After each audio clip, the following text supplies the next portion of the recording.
We're finally Welcome, live. ladies and gentlemen, to another show of Worth a Damn Gaming. My name is Jake Starvik, your host of the show, and my friend and compadre joining me as usual, StreetRat Atlas. How are you, sir?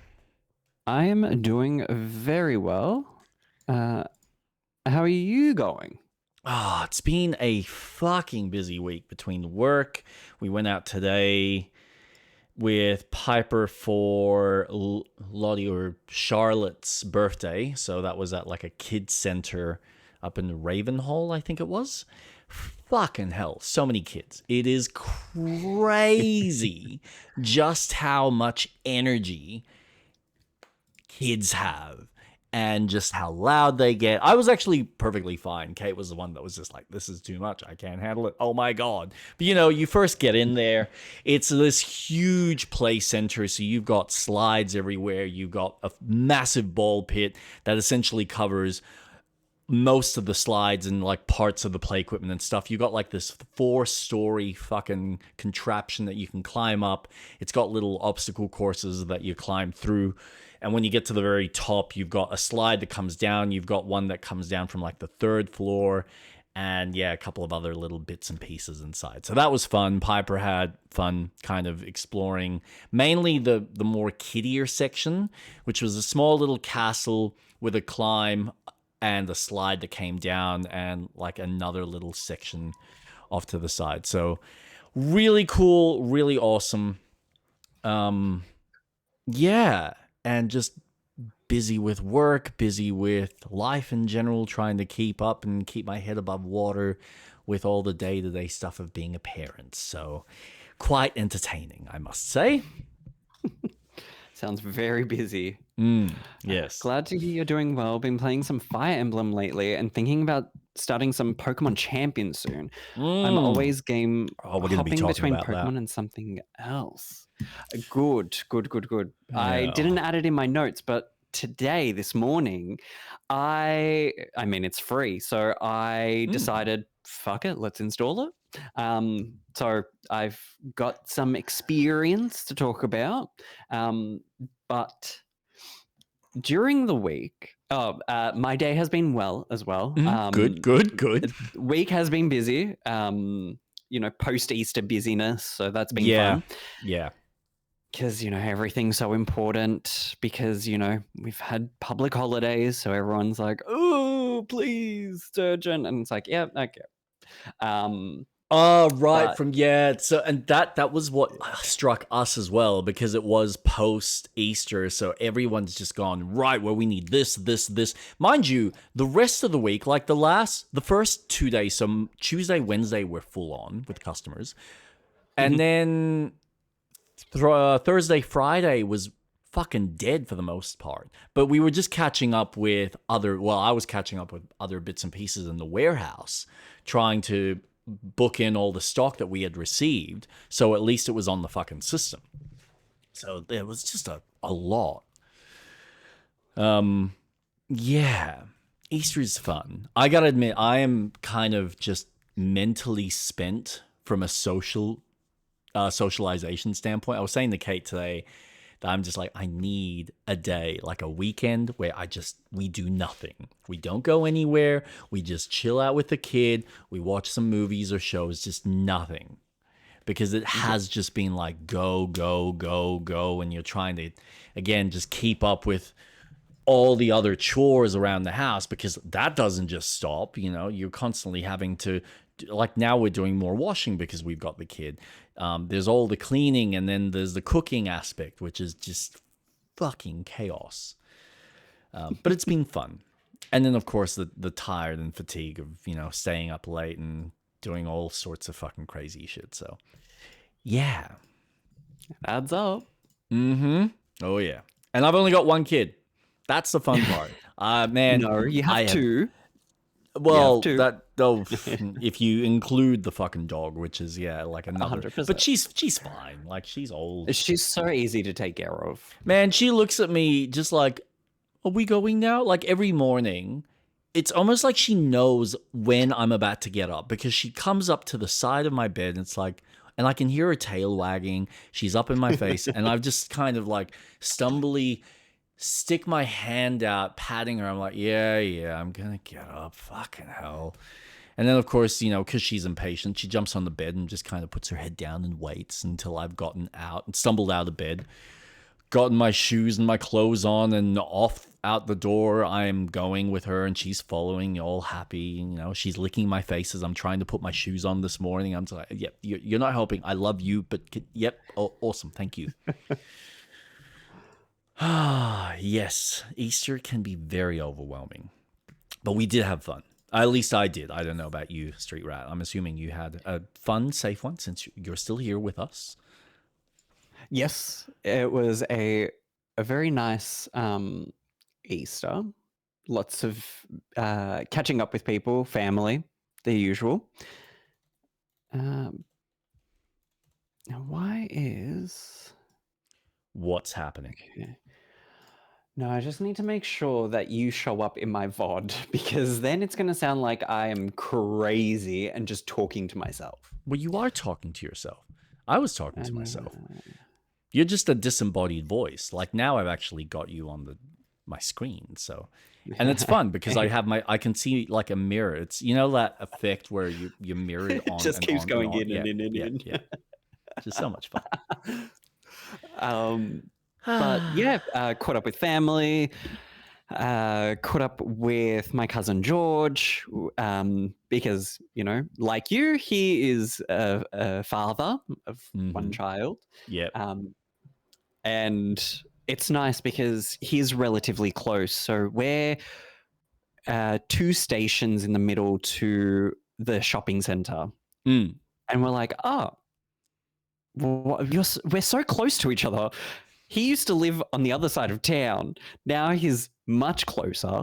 And it's like, we have no excuse not to just catch up at a local cafe and just do stuff. So it was nice. Him and his little one, Selena, just caught up, coffee, had a chat about stuff. He is telling me about the upcoming release of a game, and it's like, Jesus, I can't believe it's coming out so soon. Mouse for Hire PI. Oh, yes. It's around the corner. I know. Yep. It's like a week away. That and next week. And Replaced. So I've basically got Replaced early in the week, which I'm excited because I actually get to have something to chuck on my Steam Deck, because I've literally been playing nothing on the damn thing. I'm like, I'm waiting for something other than all the old stuff that I've already got. But I'm like, I'm in the midst of like 1 to 2 big games. I need something small that I can just pick up and play while I'm like before work or during work type of hours. And I haven't got that. So I've been reading instead. And I'm trying to finish the book that I've started, which I'm close. I did a few more chapters today while I was waiting for my car to get serviced. And yeah, that was fun. We probably will, yeah. So it's the Immortal series. So the City of Bones, the first book in the series, which I'm close to the end. I forgot how much happens. Like, so much happens in the book. And there are things that I look back, I try to think about, well, I know that the movie was bad, but how bad actually was it? And I'm so curious to rewatch it again to see how much Immortal Engines? No, not Immortal Engines. It is just called City of Bones. If you look up, there's a series that they made and a movie. And the movie's got the actor who played what's his name from the evil dude from Stranger Things? Vecna. Oh, Vecna? Yeah. Yeah, a young version of him. He's coming to Australia. Is he really? Yeah, for the Comic-Con or Supernova, which is in a couple of weekends. Oh, nice. Yeah, that'd be fun. Yeah. He seems like a cool dude. And yes, we will tell you all about those games when we do eventually get to them. Oh boy, I am waiting for Mouse PI to drop. I am so excited to play it, not only because I have someone very close to me who's helped develop it. Yeah. But that art style, thank fuck that Steamboat Willie has gone into public domain, I because know. holy shit, it just looks so good. I know. So I'm very excited to play it and have a chat about it. But I have not really about games, but I'm up to season 3 of Orville. Yeah. Wow. Okay. Are you enjoying it as much as I thought you might? Holy shit. I am okay, you're right. The humor does take a bit of a backseat in the second and third season. What did you say? That I was right? I just want to hear that again. Once again, I'm like bringing all Yes, this I'll stroke your amazing. ego. Thank you. Yes. Oh yes. Oh yes. Oh yes. It's No, I'm glad you're enjoying really it, though. enjoyable. I love the chemistry between all these characters. Oh, it's and amazing, isn't it? as much as I love the effects that they do, but just seeing the practical effects of how they use the LED strip wires when the console breaks. And it's like, fuck yeah, that's so creative. It's probably cheaper just to do it that way. Yeah. And it's just so clever. You can tell that the budget gets a bit more and more as the season goes. Yeah, naturally. Like it really jumps and it increases a dramatic amount just between season 1 to 2. Like you can see the budget from 1 to 2 goes up dramatically. Yes. But like I said, the anime trope as well, where the start of the season goes a little cheaper, but then the last few episodes that really ties in a lot of stories, you get those space flights and you're like, okay, this is where your budget went. This is sick. You were saving it for these massive bits here in the end. Yeah. But yeah, you can see what I mean. Like when I was talking about how like season 1 feels like he felt the need to have to add his level of humor to it just to make it more palatable for people and a reason for people to give it a try. But I think by going more into the Star Trek-y thing, which is what I think he intended and actually wanted, it ends up feeling like a more authentic show. And so when the humor comes in, it doesn't just slap you across it's like a really nice, tasteful, okay, that was well paced, that came at the right time. It didn't just feel like you're doing Star Trek American Dad or Star Trek fucking what's his name? Family Guy. Yep.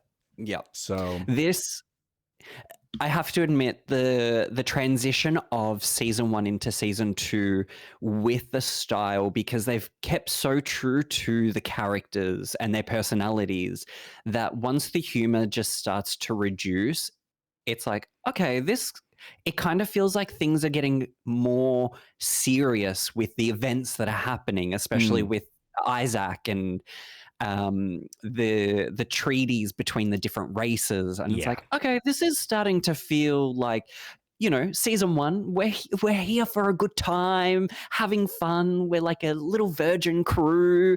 And then it starts to go, okay, now that we're starting to explore the universe, we're starting to understand the levels of threat, and the transition of that really melded well. And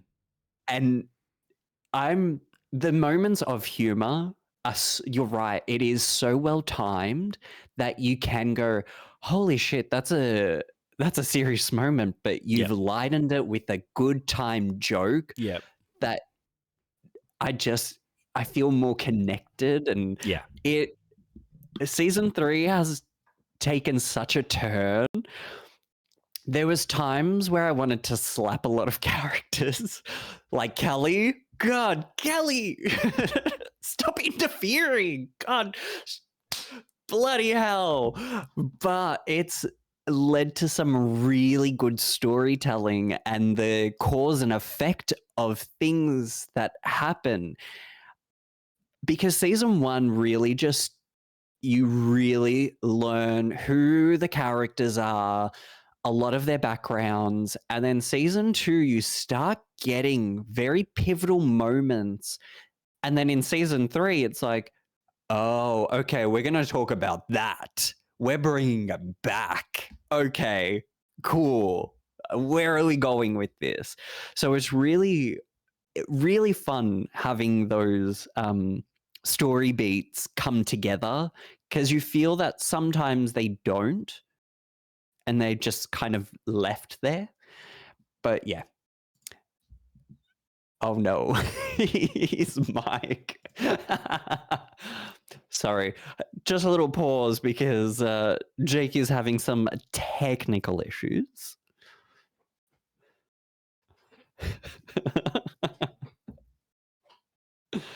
Oh, classic. But yes, if anyone is into sci-fi and you don't want to commit to watching Star Trek, The Orville is such an easy show to just start watching. It's not very long. They're 45-minute episodes, which I absolutely appreciate, instead of having 20-minute episodes and 12 episodes. No, it's 45 minutes, 12 episodes. Season 2 is, I think, 14 or 16 episodes. Season 3 is, I think, back to 13 episodes. And it's juicy. Longer episodes are always lovely. 100%. Oh, I couldn't agree more. I love it. It just gives you time to just flesh out. And especially when things are happening. And because all the episodes are out, I'm binge watching that shit. And it's, when you watch a 20-minute episode and then you catch up and then it becomes a weekly thing and it's still 20 minutes, it's like, fuck, that doesn't do anything. 20 minutes is nothing. But this is really good, really fun sci-fi. Seth MacFarlane did a really good job in bringing that sense of Star Trek, especially with where Star Trek is now with its current licensing with Amazon and kind of up in the air, and they're canceling their shows.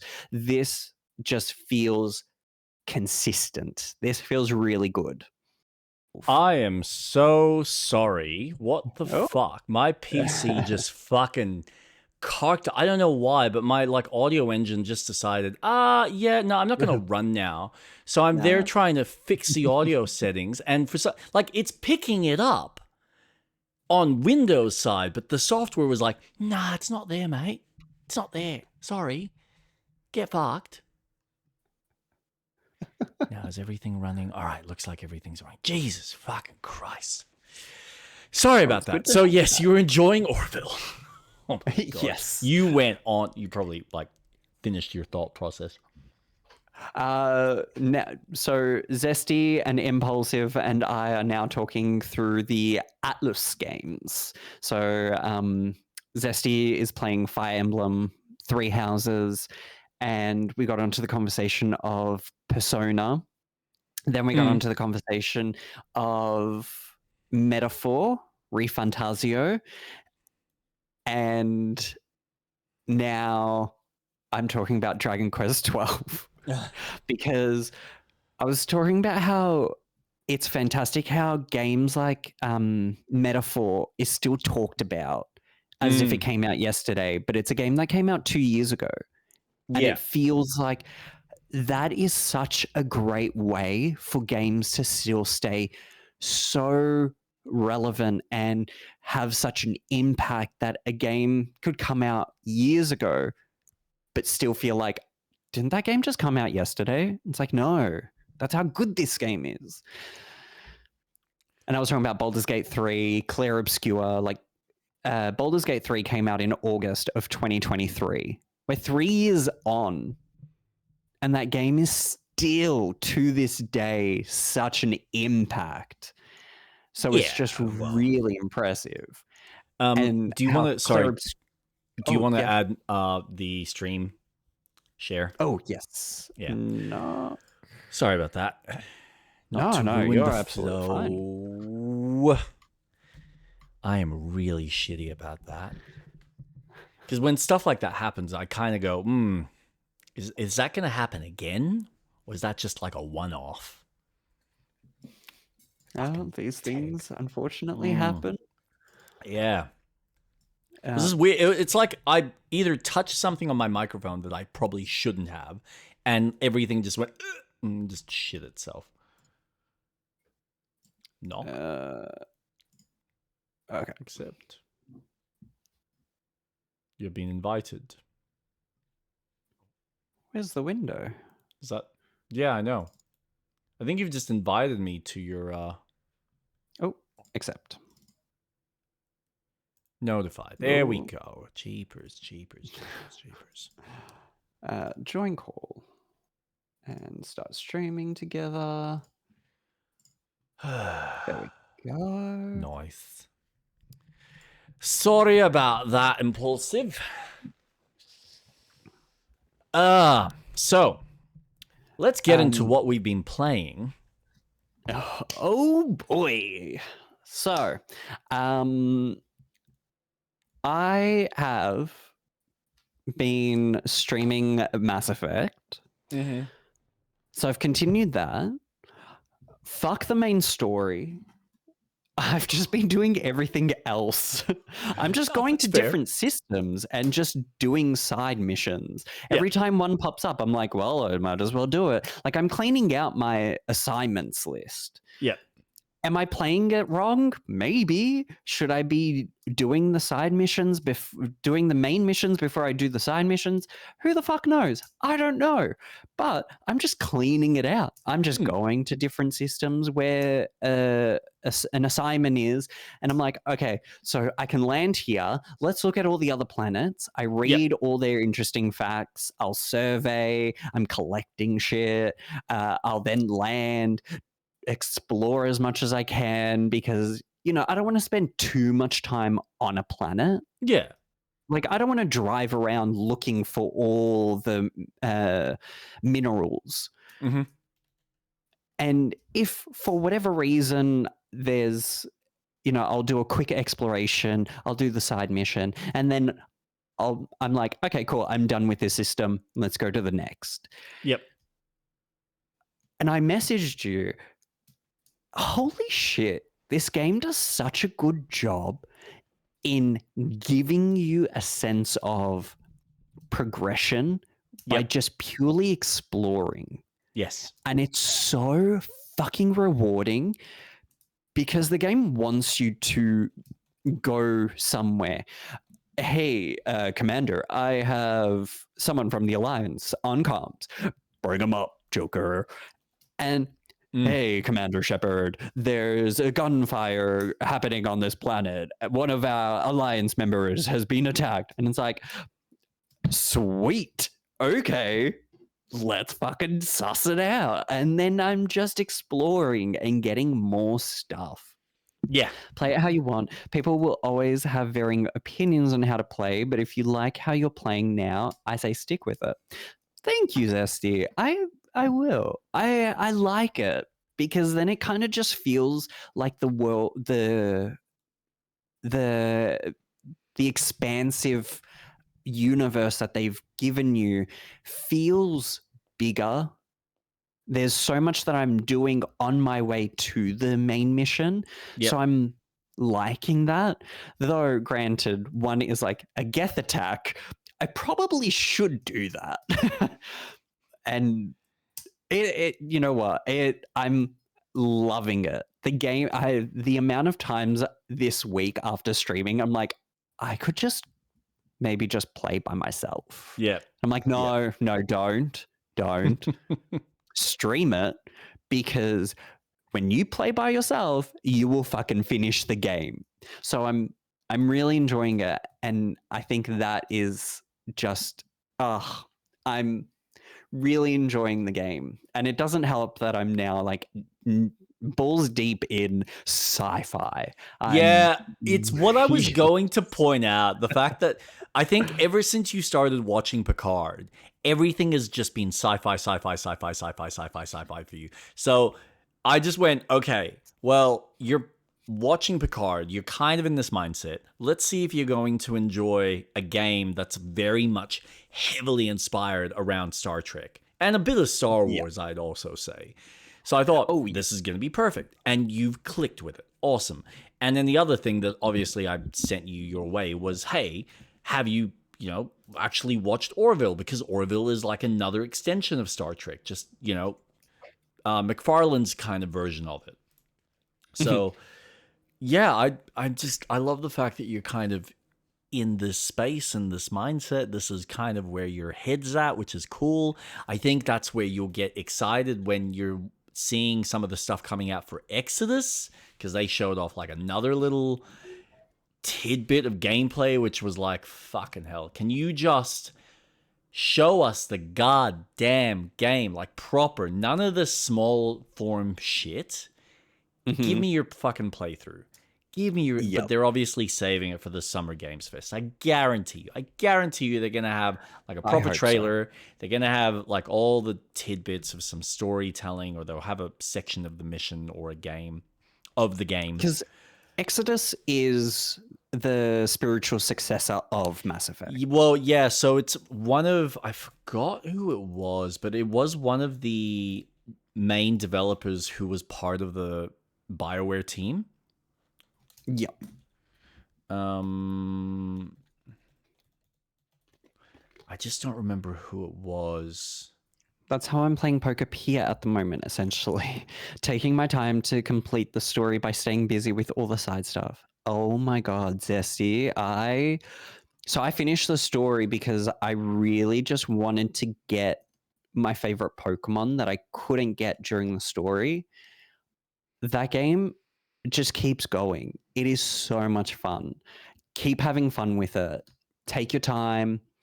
Enjoy each area. Enjoy the time, because that game is a diamond in the rough.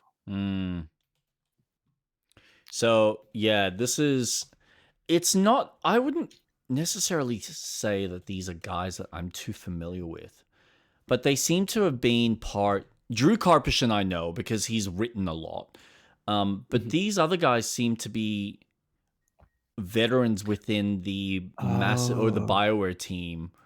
So they were there for Mass Effect. Well, they were there for Star Wars: The Knights of the Old Republic. So they go back a decent way. Yeah. Yeah, so I would say they're quite instrumental in maybe some of that storytelling elements, which, if that's the case, that might come through here. It's just a case of, can they marry the gameplay and the storytelling together in the same successful way that I think Mass Effect did. But that's, we won't know until it's out. Yeah. So, yeah, we'll see what happens. It also doesn't help, and I know that you probably won't, but Star Wars Maul, Dark Lord, Shadow Lord, has dropped on Disney Plus. Yeah, I saw that. I haven't seen any trailers for it just because it's not.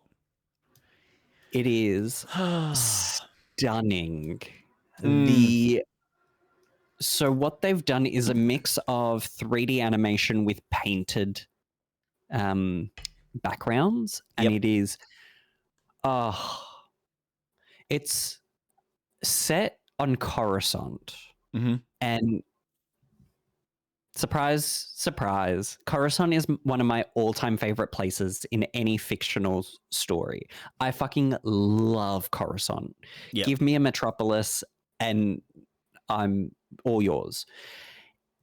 And just how they've designed the backgrounds, where it's this dripping art style, and then you've got a really beautiful fleshed out animation of the characters that don't feel so out of place. It just, the first 2 episodes, I don't think I blinked. I absorbed that shit so much. It's really, really beautiful. The story is really nice as well. I get that there's okay, with me and Star Wars, I love that they're filling in so many of the blanks between the time because there's a substantial jump in time between the episodes and parts of the universal galaxy. And this story is set between 3 and 4. And it's just such a nice story because you're looking at a mobster story. And it is so refreshing. You're seeing drug deals, you're seeing different factions dealing with each other. It's oh, so nice. And that also links to me watching Daredevil, which is very much that. It's I'm very much in a sci-fi mood, which leads me to which I'll talk about more later, but Starfield. I have also been playing some. I've started a new game. Wow. Just so then I could experience from the ground up the new update. All the changes. Yep. Good. Nothing that's happened so far because I've just got to New Atlantis. Okay. Has Still felt very substantially different. Yep. It has it. If anything, it feels very much more playable than what it was back when I first played it because my PC was running Starfield at a very low frame rate. Yep. Now it's consistently 55 plus. And I'm like, okay, this is nice. This is great. So so far it has been nice to play. Yep. Mass Effect, I think, is more enjoyable to play as a sci-fi game because you're right. It does feel like a Star Wars, Star Trek video game, especially when you're fucking around with the different abilities. Am I taking advantage of my party members' abilities? No. Am I taking advantage of mine? Yes. Do I forget about my party members? Yes. And that's just something I need to learn when I start getting more into the main story where, okay, I've got Garrus who can do this. I need to use that in this moment. Though there is a sense of AI to them. So I've set them that they're defensive. So they'll use their abilities and stuff. Starfield, I've only got the robot. Yep. So I haven't really utilized much of the party system. Again, I'm still just reaching New Atlantis. They do have different things that they can do. Yes. I just haven't unlocked them to remember. Because in my other save, I'm on Neon. And I've got majority of the team that live on the ship. I don't...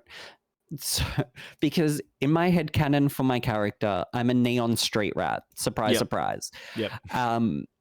So I grew up on the streets of Neon and, you know, I have unlocked conversations in dialogue while I'm on Neon, but I have, you know, different factions affected by that. And it's like, cool. So when I'm on Neon, none of my party's with me because I don't want them involved with the life that I grew up on. So when I'm doing the missions there, it feels very much like, oh, it's just me. It's just Atlas. I'm dealing with this shit. So I haven't really played with their specifics. But this time around, I'll focus more on experiencing a lot more of the other planets' missions and having that party with me while I'm playing and actually utilizing them. Because I feel that in Mass Effect, I want the characters with me. There's at no point do I want to go onto a planet and not choose like Garrus and Tali, who are exclusively my team. Whereas in Starfield, what I remember of playing, I'm like, you guys can stay on the ship. Like, I don't think you add anything to my experience. I do believe that the updates since I've played have enhanced them a bit more, but I haven't gotten too far in. I want to play a bit more. I've just wanted to play other games. But I'll talk about Starfield more as you go through. Yeah. But before you continue, no, just with Starfield's an interesting beast, because I think at the end of the day, Bethesda's always kind of, they've always been better at creating spaces to explore and a freedom to level up your character on whatever play style that you choose to play. So whether you want to be more of a rogue or a thief or a magician, or, I mean, in this, it's not necessarily magic, but it is sort of, it's space magic. Yeah, it is. And then whether you want, what type of weaponry you want to be specialized in, whether it's pistols, fucking lasers, God knows, snipers, shotguns, whatever it may be. There's a lot of flexibility in kind of min-maxing and creating your own custom character, but also giving you the ability to become godlike in everything if you want to spend the time and do all of that, which has always been fun. I will say this game has probably got the best characters that any Bethesda game has ever created as far as companions go, but it doesn't compare to what BioWare created with Mass Effect, because there's 100%. I think there's something about the world building to begin with, as well as the various alien factions, and I think that's what makes it interesting. All the characters in Starfield are all just human. They're various types of humans, whether it's, well, here's a human that is, has this background where she lost a sister out in space, or lost some sort of family member, and she's going back to one of those locations. You have another character that used to be kind of like a cowboy slash what are they called? Fucking a sheriff, like a police officer in the kind of world, and then another character that's got some sciencey type background, and so on and so forth. But they're all just humans, as opposed to Mass Effect, where you're dealing with races. And now you're dealing with all the different various racism that exists amongst themselves, with the history that the races then have amongst each other, and how they all treat each other, how they all look at each other. So when you've got them all on the ship, and you're dealing with them, and you're learning about them, and you're learning about the history, or you're learning about all the things that they had to overcome and deal with, there's a lot more nuance and depth. And so you do feel far more connected, especially when you spend so much time with them. And then each of them have, typically, not so much in the first game, but in the second and the third, they have their own quests associated with their character, so that you are helping them better themselves, and you're helping yourself by learning about them, by learning about what makes them tick and what drives them. So I just find the focus on storytelling and characters is far more enriched in Mass Effect than what Bethesda's ever even come close to. But I think it's just a difference in focus. And that's not to say that they're not trying. They've just never, I think, committed the same way. And I think this is probably where people have a better association with Elder Scrolls and even Fallout, because at least Fallout has some of those different factions, and so does what's it called, Elder Scrolls, where you've got the different races, so you can kind of play with that a little bit more. But even then, I don't think they've ever really quite nailed interesting characters that you kind of go, man, he's so fucking memorable. I want to spend more time with that character, or I want him in my party, or I want to be around them. So it's one of those things that maybe one day, when Elder Scrolls 6 finally comes out, Ugh, maybe they'll yeah, fucking nail it. I doubt it. maybe. I I think you've touched upon something that I've had a feeling about. You're right. Starfield is just human. No matter where you go, sure, there is organic life in a planet that is, oh, it's a monster. I have to kill it because it's going to kill me. But Mm. there's no intelligent alien life. You've either got humans or AI robots, and that's it. There's no, oh, I'm an alien from this planet, and we have done this, this, this. It's like, no, it's just the story of Earth expanding to Yep. different planets. And it's like, eh. It's, And it's funny because go on. You finish your thought. No, I was going to say that the crew that you have feels like it's missing that sense of difference.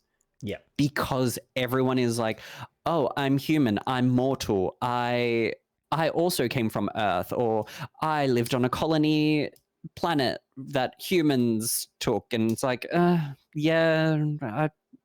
that's how humans work. We colonize, unfortunately. And it misses what Mass Effect has, where Mass Effect does feel like a closer Star Trek feeling, where you've got a crew of such different, you've got a mix of humans, the Turians, oh my gosh, what's Rex?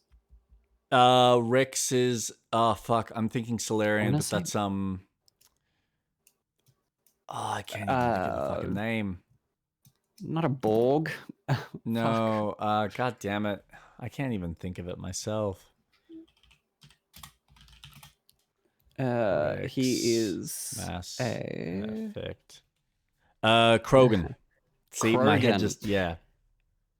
So you've got that sense of, holy shit, we're a crew of such different minds coming together. But with Starfield, it's, oh, this artifact is going to draw us together and push us forward. And it's like, but we're just all archaeologists essentially, and there's no real feeling of being different as a crew. And that's what you've hit it. Now that you've said it out loud, it's something Bethesda really misses out on, and it's only the Elder Scrolls series that touches on it because it's such a good RPG for the different races. And Starfield just misses that because everyone is human or a robot. That's it. It's okay. So my closest comparison, just from a tone, right? So I think about something like CD Projekt Red's Cyberpunk, where that is all just about humans. But there's something about the way CD Projekt Red approaches their world building, especially with Cyberpunk, where you can feel a real griminess and a real dirtiness and the capitalistic attitude. Oh yeah. Coming through. Like there's a real personality.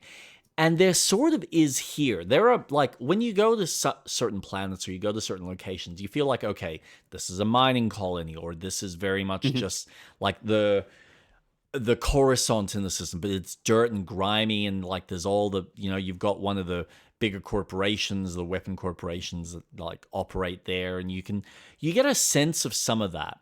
But it feels like it doesn't quite edge into it enough where it feels like it has a really strong personality and character to it. Like if we had the Cyberpunk or the CD Projekt Red team kind of gloss over it in their kind of flair, I think it would give it a little bit more of that subtle nuance and that subtle, like, oh, now I feel the areas where it's dark and dingy, and I feel the areas that feel very clean and respected, or the aspects where it's supposed to be scary and threatening or unknown to the kind of I don't know. There's just something about the way it is like Disney doing fantasy, where it feels like, okay, you're doing fantasy, but you're clinically making it clean or dirty, as opposed to Ye- having it feel like, okay, there's an authentic, like you watch Lord of the Rings, and there's this authentic dirt and grime to everything you watch, versus The Hobbit, where you're like, no, this now I can feel it's fake because you've done this all in a studio. It's not out and about. You're not actually really kind of getting into the dirtiness of what medieval's supposed to feel like. Tonally, there's a bit of a difference. And I think that's where Mass Effect just shines through. And again, there's just so much more to pick from it, I think. It And that's yeah. Mass Effect really has built. I mean, BioWare pre Anthem was just incredible. Their worlds that they made were characters. Yeah. It wasn't just, oh, you're going to this planet and we're going to dot a random POI. It's, no, you're going to this planet because there is something there for you to do that evolves the story. It may not have a direct impact to the main mission, but it has an impact on the world building. Yeah. Whereas this, Starfield feels very much go here, and which I'm now going to point out is what you mentioned. It's almost you build that story. Yeah. Do you want to become a godlike character? Well, do you want to explore this? Do you want to go down this route? Do you want to? It's more of a playground, and they just give you the set pieces. So if you want to experience it, then that's your choice to in this playthrough. You've hit the nail on the head. It is very much geared towards you're the centerpiece, and it's how do you affect the world, as opposed to how is the world affecting you, and then you're affecting it. It's a very different style of storytelling, because I think this gives you all the building blocks around you for you to kind of play with, interact, and fuck around with its system. So it doesn't want to bog you down in too much decision making and too much choice factors, because it goes against, I think, the type of game that they're trying to create. Versus where Mass Effect is, no, we're trying to tell a story. We have very intriguing and intricate characters, kind of like Baldur's Gate, and we want to see how your version of this character merges or melds with these characters that we have custom made and very much created these archetypes. Yeah. Yeah, it's fun. It is fun. Pros and cons to both. Pros and cons to both. Oh, I think there's less cons for Mass Effect because of just well, actually, no, you're right. There is pros and cons, because if you want a game that gives you that freedom of what character you want to play as, whereas Mass Effect is very tailored to, we're going to tell you this story. How you interact with that story is your choice. Yep. Whereas Bethesda games is, this is your character. Explore. You might miss out on things, much like Baldur's Gate 3. Yeah.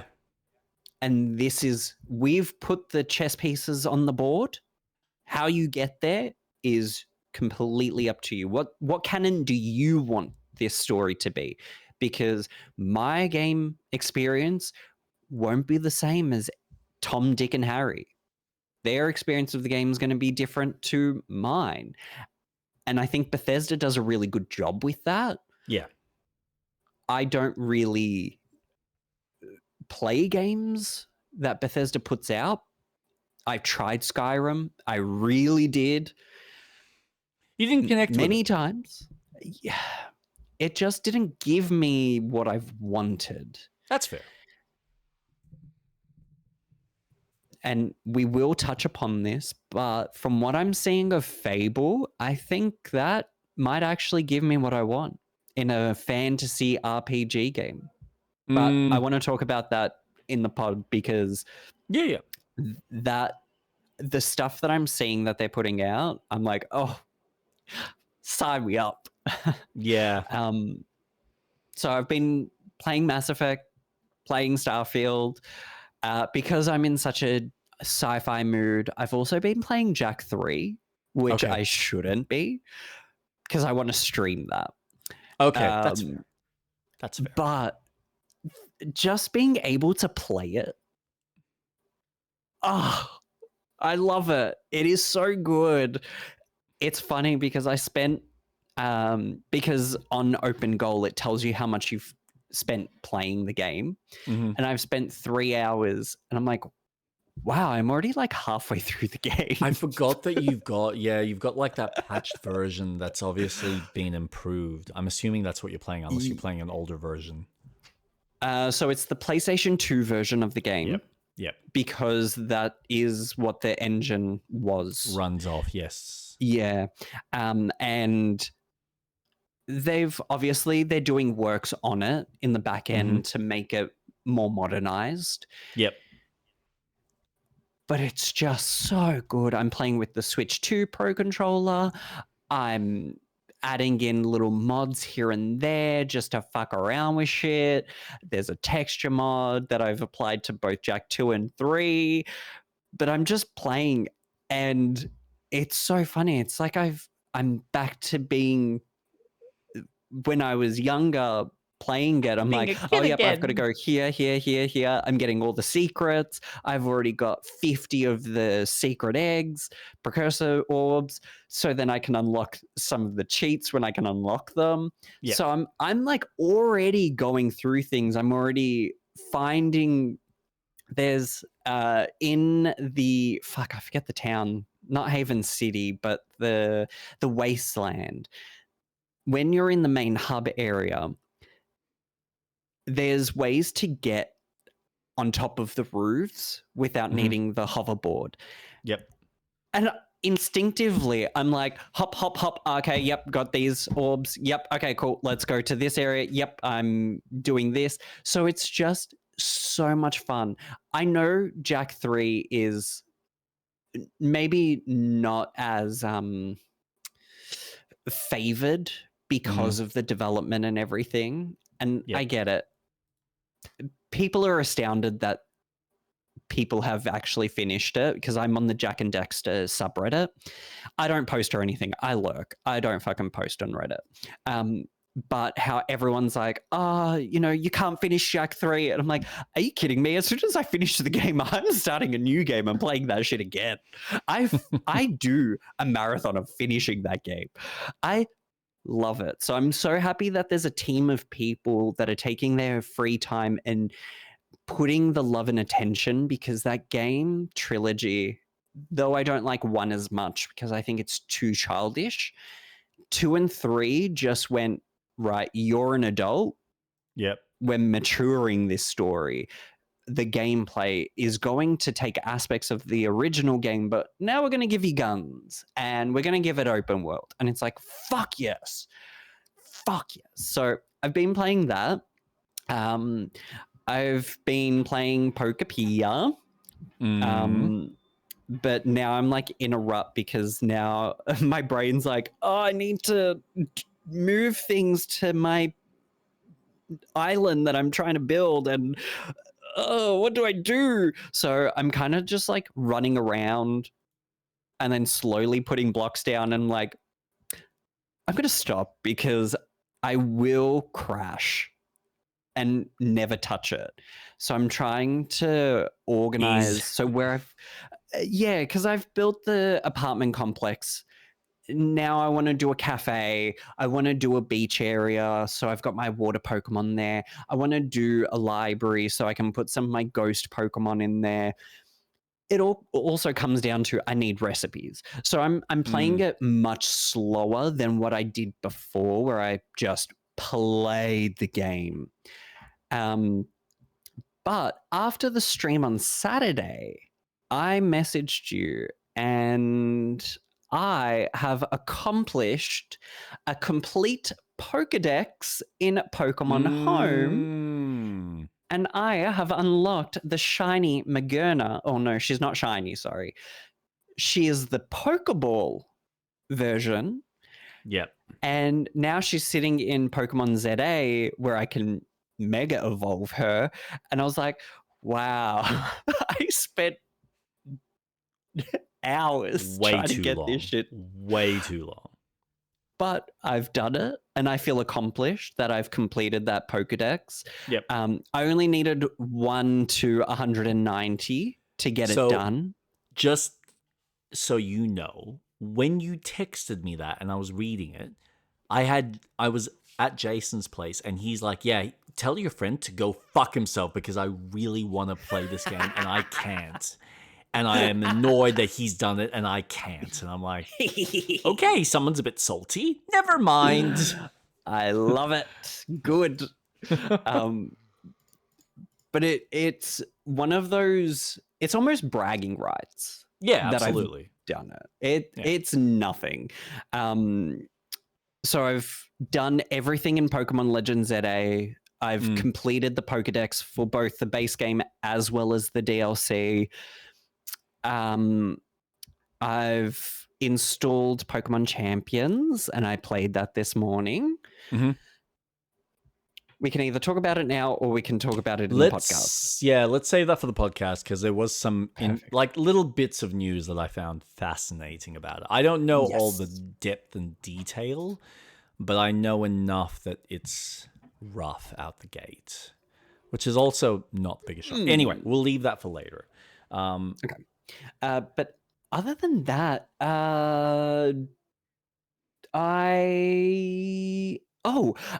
there's an indie game that has come out, which I bought for dirt cheap. It was like $4. Doki Quest or Doki Monsters Quest, which is essentially Pokemon Crystal. And it is Dokimon Quest. Right. Yeah. It's essentially your 8-bit Pokemon game from yesteryear on the Game Boy Color. And this has been really fun. It's just Pokemon. So I'm playing slowly. I've been playing this,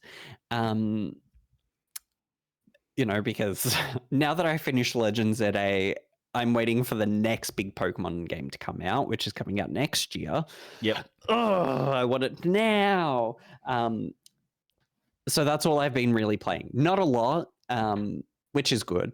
Otherwise, then I would never leave the house. And my friend at work who brings her Switch 2 to work, and she's like, look at what I've built in Pokepia. And I'm like, I can't tell you, if I bring my Switch to work, I won't work. Yeah. I can assure you I will be just playing Pokepia. That I'm not bringing it. So yeah, that's my week of gaming. So what have you been playing? I've only got 2. Obviously, I'm still going through Crimson Desert, and I'm going to be at that for, I think, quite some time. I'll try not to chew people's ears off because, it's obviously... everyone's quite familiar with it. Everyone knows how it's all going. They've already announced that they're adding in a few... their roadmap bits and pieces. Yeah. Well, I wouldn't say it's huge, but they are clearly looking at wanting to expand and add stuff. So they're adding ways for people to replay bosses. So they're doing like the replay boss matches. They're doing stuff where I think the areas that you've liberated are going to be essentially the enemies will kind of come back. Because, of course, one of the big complaints in this game or in this community for this game is the fact that when you go through the game, you don't get any of those enemies returned. So once you've cleaned out an area, that's it. It is dead empty. Yeah. So And I can understand that. I can understand that people kind of want to be exploring some of those older places, or they want to be able to test out some of their gear or grind for materials, whatever it may be. And you've got nothing. You've got nothing to play with because you've essentially killed everything. And it also makes it hard when you're maybe trying to get those last few achievements and there's no one there to attack or kill. So it does make it frustrating, does make it a little bit more interesting for some players.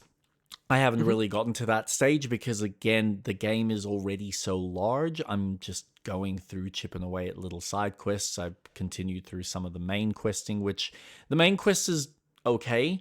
Some of the side quests, I will admit, on people's opinions of it, that they're very much rudimentary in their MMO stylings.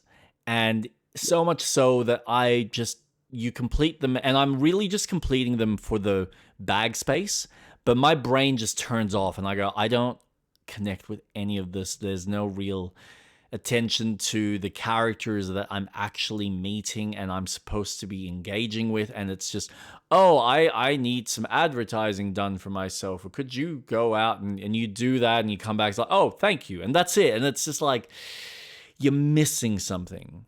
And then there's moments where I go off and help out another character and we're chatting and we're talking, and that's where the engagement happens. So it's like there's like two spectrums of, you get these quests that are just really mindless and other quests that are actually engaging. I did one last night that involved there's like a goblin faction, the Gold Leaf, I think they're called, and he's trying to understand why some of these shipments that he's making keep getting raided by bandits.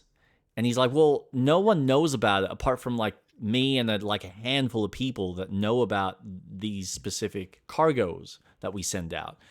So how are these raids even happening? Like how is our stock being taken by these bandits? How do they know? And so you have to go off and investigate, the handful of people that are involved in the actual the merchant trade. But it's like, you go there, you talk to one character, he tells you, oh, well, I was doing so and so. And then you read some sort of document that you're supposed to make sense of, and then you read something else that you're supposed to make sense of. And you're just like, okay, I know you're just throwing information, but none of it's actually compiling together. And then all of a sudden I'm asked to have to answer questions to the boss in order to like prove each of these people's like alibis. And you've got like 3 answers for each character that you're giving an alibi. And I'm like, man, I barely paid attention to what was even handed to me. And I don't really have a point of reference to look back at and go, well, it's A, or it's B, or it's C, or it's D. So I ended up just using a YouTube video. I was like, man, I don't want to deal with this. Fuck this, moving on. And once it was solved, it was like, okay, we'll go take him down. So go down, I hunt down the guy, which it was clearly him because everyone was basically saying, yeah, I think it's that guy. You go down, you have a fight with him and a couple of his goons. Nice and easy. You grab him, pop him on his shoulder, ride him up to the location where the boss is and dump him down. It's like, yep, I got him. And that's it. It was like, oh, well, cool. Was it important? Did it add anything? Well, that's debatable. That's entirely up to you. But there was just nothing to it. The overall exploration of the world is cool. The puzzles are still cool. They fixed the issue with the archery. So now when you do press the bow and arrow button and he's holding it ready to draw, you do have a button with I think it's the D-pad up, where he can then put the arrow away. So they're obviously fixing all of the little fucking pain points of the game. And it's coming together really nicely. I had one person point out a small little tip on how to grab people a little bit easier. So as opposed to doing this roll, then pressing, triangle circle to do a grab and tackle enemies if you want to like tie them up.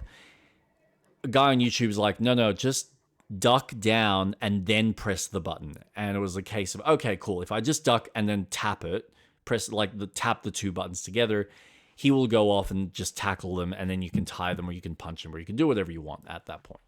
So yeah, overall, really good experience. Loving it. I am starting to see some of the quest structures that I just go, this is weak. I can see how this could be improved, and maybe they will, maybe they won't. I don't fucking know. But the overall exploration, the combat, like I did a sequence where, okay, this is where, from the main story perspective, it is actually really intriguing, and I honestly felt like I was watching an anime.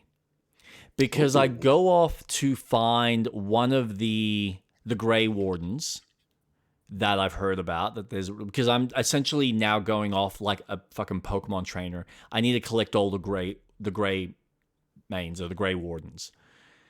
Gotta catch them all and bring them back to my base. And so I've gone off to find one or two of them, and they're dealing with this particular character he's like a ghost entity that's a memory of this lord's son, like a bastard kid, that he didn't want anything to do with him. So he basically shunned him. And somehow the memory, or he's like embodiment or soul, had been possessed by a devil or something. So now the entity has gone and and essentially killed his father. And so you chase this thing, you save your companions, and you chase this thing up the hill, dealing with these fucking totem shrines that you have to destroy because he's now releasing these things onto you. I get up the hill, and then you fight him in like this hayfield. And it's just beautiful. It's breathtaking. The kind of push and pull of him kind of disappearing and reappearing, and then he multiplies himself like 6 times, and he's running around you in circles while he's like jumping off of himself. So it's something like out of fucking Naruto. Really well put together, really well constructed. It blends in between you jumping into the combat and playing it yourself, to then being a cutscene, to then playing out the second phase where you actually play it out, and then there's another cutscene. And then he disappears. And then I kind of traverse up the mountain. Didn't have to. Had nothing to do with the quest. But because there was already a bounty that I was chasing up in this little town up in the mountains, I decided to go there. And lo and behold, I find this small little hut with all of these masks of this character. And I go outside, and there's one of these villagers that's telling me, yeah, it belonged to this particular person that had this really bad life. And I'm like, that's creepy and fucking cool. So you get these really cool in-game story moments that you go, you thought about this. This was off the beaten path, but you added it in as a world-building mechanic to add to something that is just tangential to what I'm meant to be doing, what my main quest, which is just at the moment, rebuild my faction, get all my guys and my group together so that we can rebuild ourselves and go take down the enemy that, separated us in the first place. But while I'm here, I'm also helping the townspeople. I'm learning about the world and the people and its inhabitants. There was a section that I went to where I needed to get a bounty in the forest. But as I'm trying to get through the forest, I suddenly get shot in the neck, and I just faint. And there's a couple of these like fairy kids that are like looking at me, go, "Oh shit!" So they've taken me away.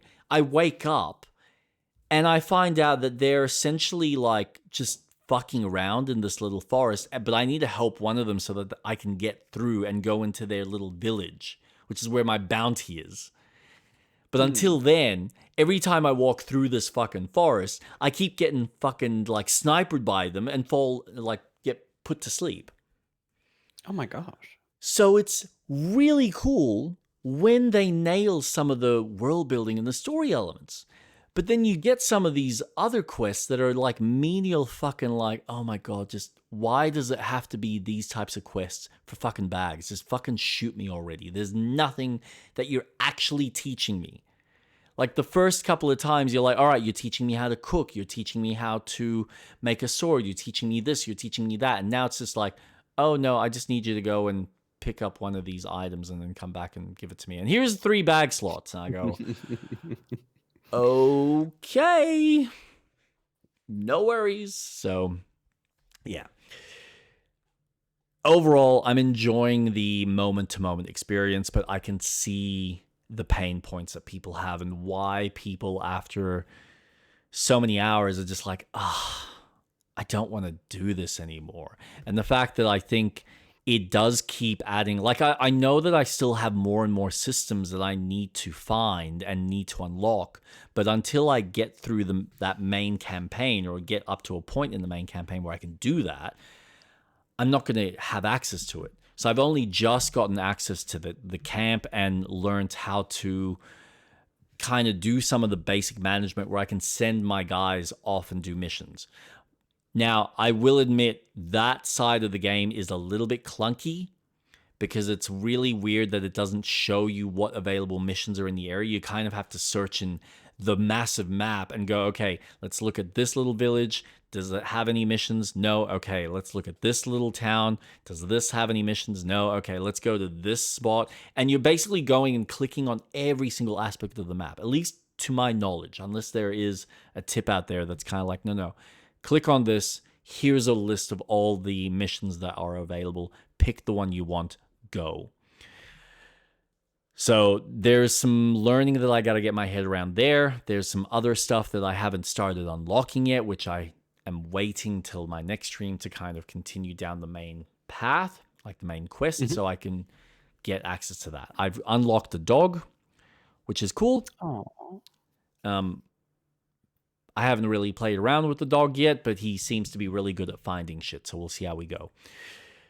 I think that's about for...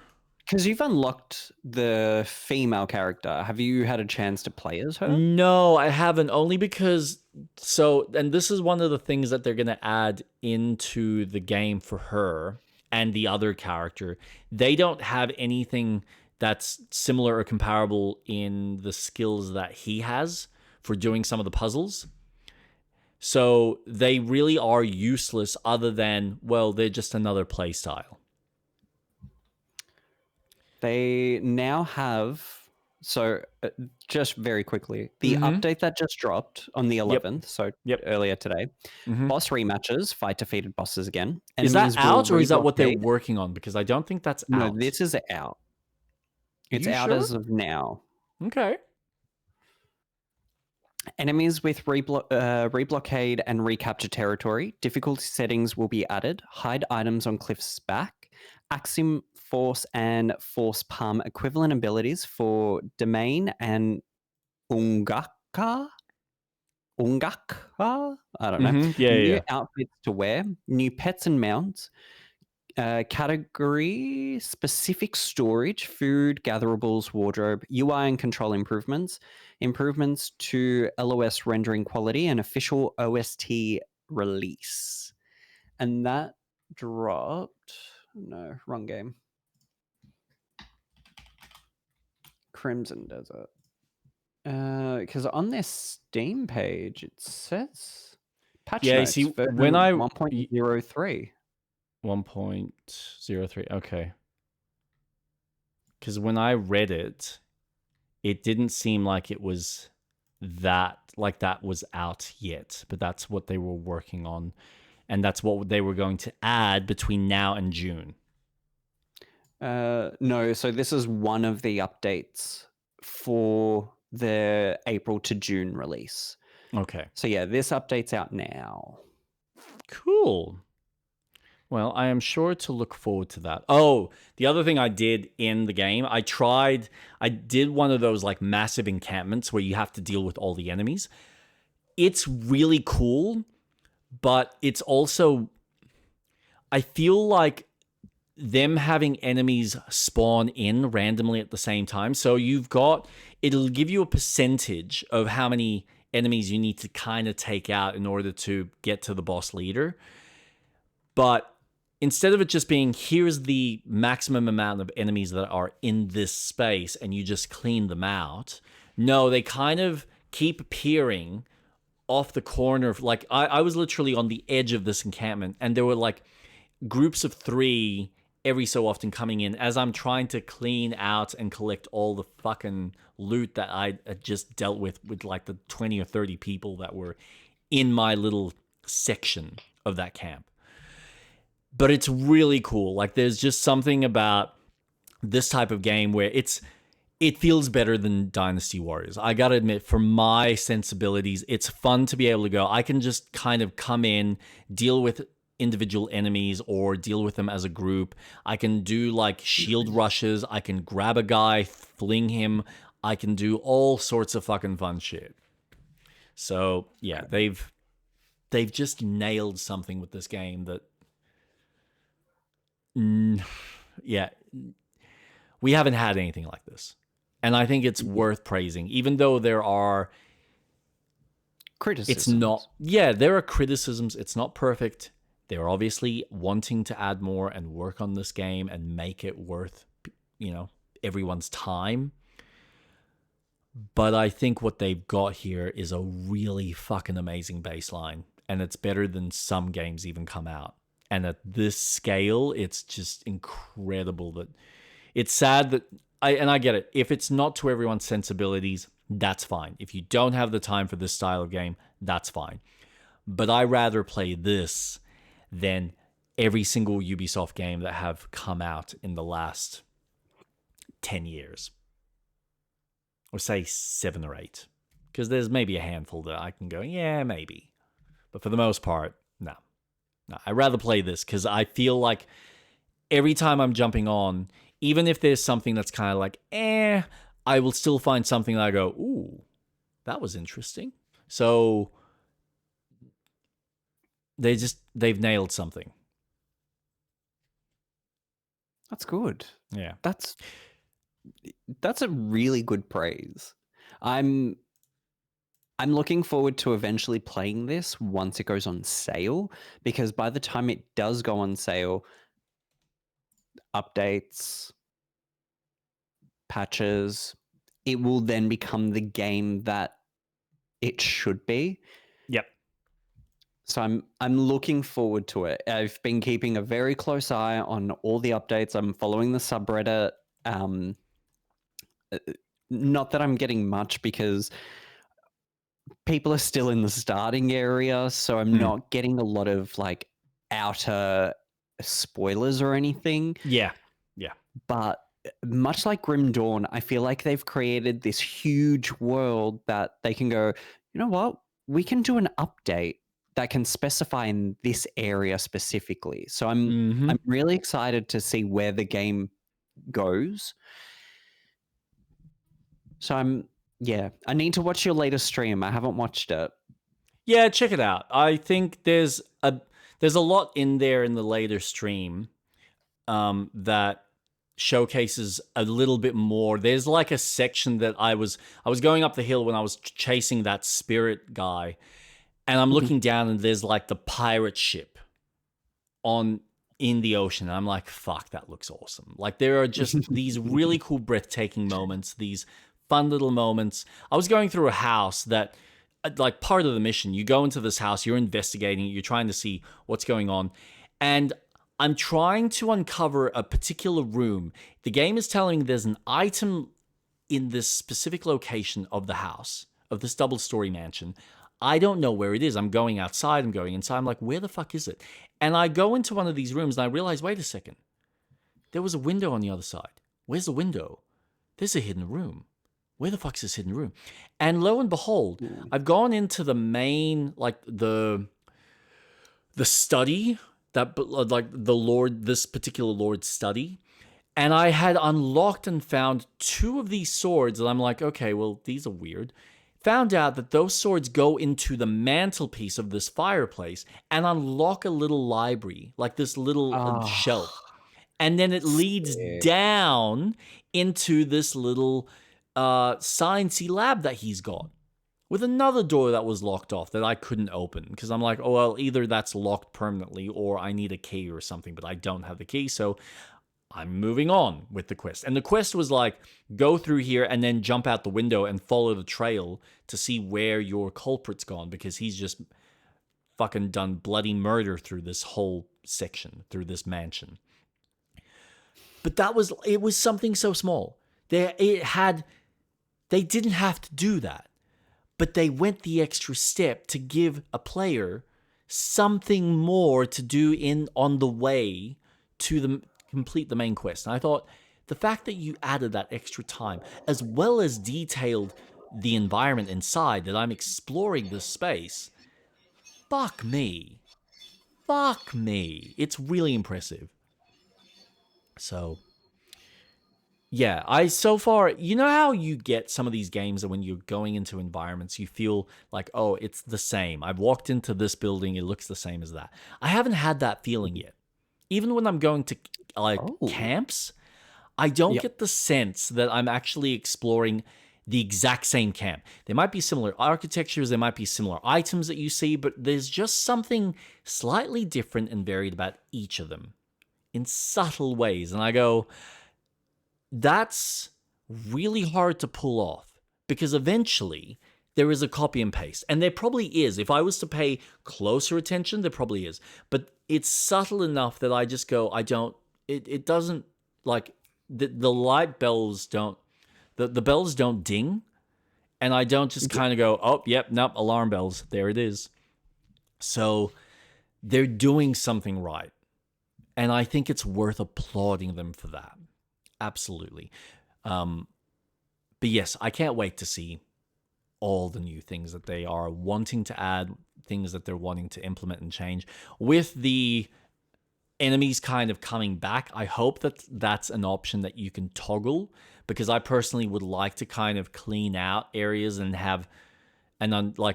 know that, okay, I have done all of this and I don't need to necessarily go back unless I want to unlock that or turn that on where, okay, now everything feels more organic again. But we'll see what they do. Yeah. They might make it interesting and fair in their own way. They might do something rewarding in that sense, but it would be nice for me to kind of go, that's done, tick it off, moving on. At least for like a single playthrough, especially with the size of the game. Oh boy. But before we get into our gaming, because I'm sure Impulsive is sitting there twitching going, it's fucking 9:15, how come you haven't? Anyway, the last game I played, this will be a short one, this got announced in the III initiative, which we will talk about later. But Final Sentence is a typing game that came out recently. It's a battle royale typing game. What? It's $12. I think it's $12. I picked it up fucking dirt cheap. But essentially, you load into a map. Everyone's seated at like a typewriter, as you can see here in the trailer. That's pretty gruesome and gory. And you're given stuff to type. And every time you make a mistake, it gives you a tick. If you get, or like a cross. If you get 3 crosses, the guard who's got his little revolver, who's playing with it in front of you, will like spin it and pull the gun on you, and it's kind of a 1 in 6 chance whether the bullets Russian in that roulette. specific yeah, essentially. Yeah. And if it's not, awesome. You get another try, keep typing. And the whole objective is you are trying to beat all the other players through this whole typing exercise. It's really cool. It's the way it plays, and like you've got customization, so you can actually create your own custom matches. You can customize whether when you're doing the touch typing, how pedantic it is about things like capitals or not, or punctuation or not. I think you can change how many like mistakes you make and all the little nuances that come with the touch typing. You can adjust. There's bots in the game as well, which I'll point out. The one thing that is unfortunately an issue, and I think it just comes down to the genre, because the idea is cool, but unfortunately in the time that I was playing, I don't think I actually played against another player. And so I'd be loading into a map. Like you load a game, you load a match, and what ends up happening is it's sitting there, it's waiting for a server, nothing connects because there's no one playing, so then it turns off. I load it again, and now it actually loads, but this time it's loading a bunch of bots into the server. So it's almost like the first time it's looking for actual players, realizes that there's no one. Second time, here you go, we're just going to load you in by yourself with a bunch of bots. If you happen to get some other players, cool bananas. As far as what I've noticed, because you've got, as you play through the game, it's got like I wouldn't call it a skill system, but it's got like a level up system that every time you progress through it, it's leveling up your stats or whatever it is for how ranking well system. yeah, something. It's very it's negligible for the most part. It gives you a couple of little achievements on, hey, try and hit, 10,000 words, or see if you can win X amount of matches, and all of these little achievements that they try to, incentivize you to keep playing. But the overall aspect of the game, the kind of concept of it, I think is really fucking cool, especially as a touch typing game. And it's fun because they throw in like the way they play with some of the words, and it changes. Sometimes you'll have numbers and letters. It might be like, all right, you're typing out a recipe of some sort.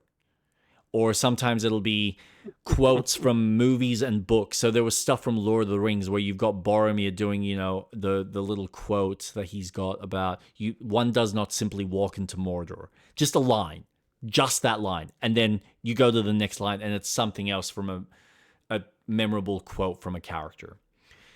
Other times it'll be literal gibberish that you're writing. Sometimes it'll be stuff that it almost feels like the character himself that you're playing as is internalizing, and he's just, I don't know what I'm doing here. And it's all, there's no spaces. So it's just like you're typing out one word and you're having to pay attention to what you're writing.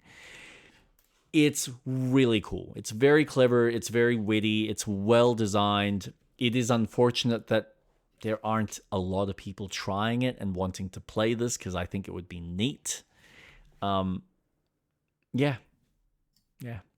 So check it out. It's cheap enough. It is, honestly, this fucking game is dirt cheap. Final sentence.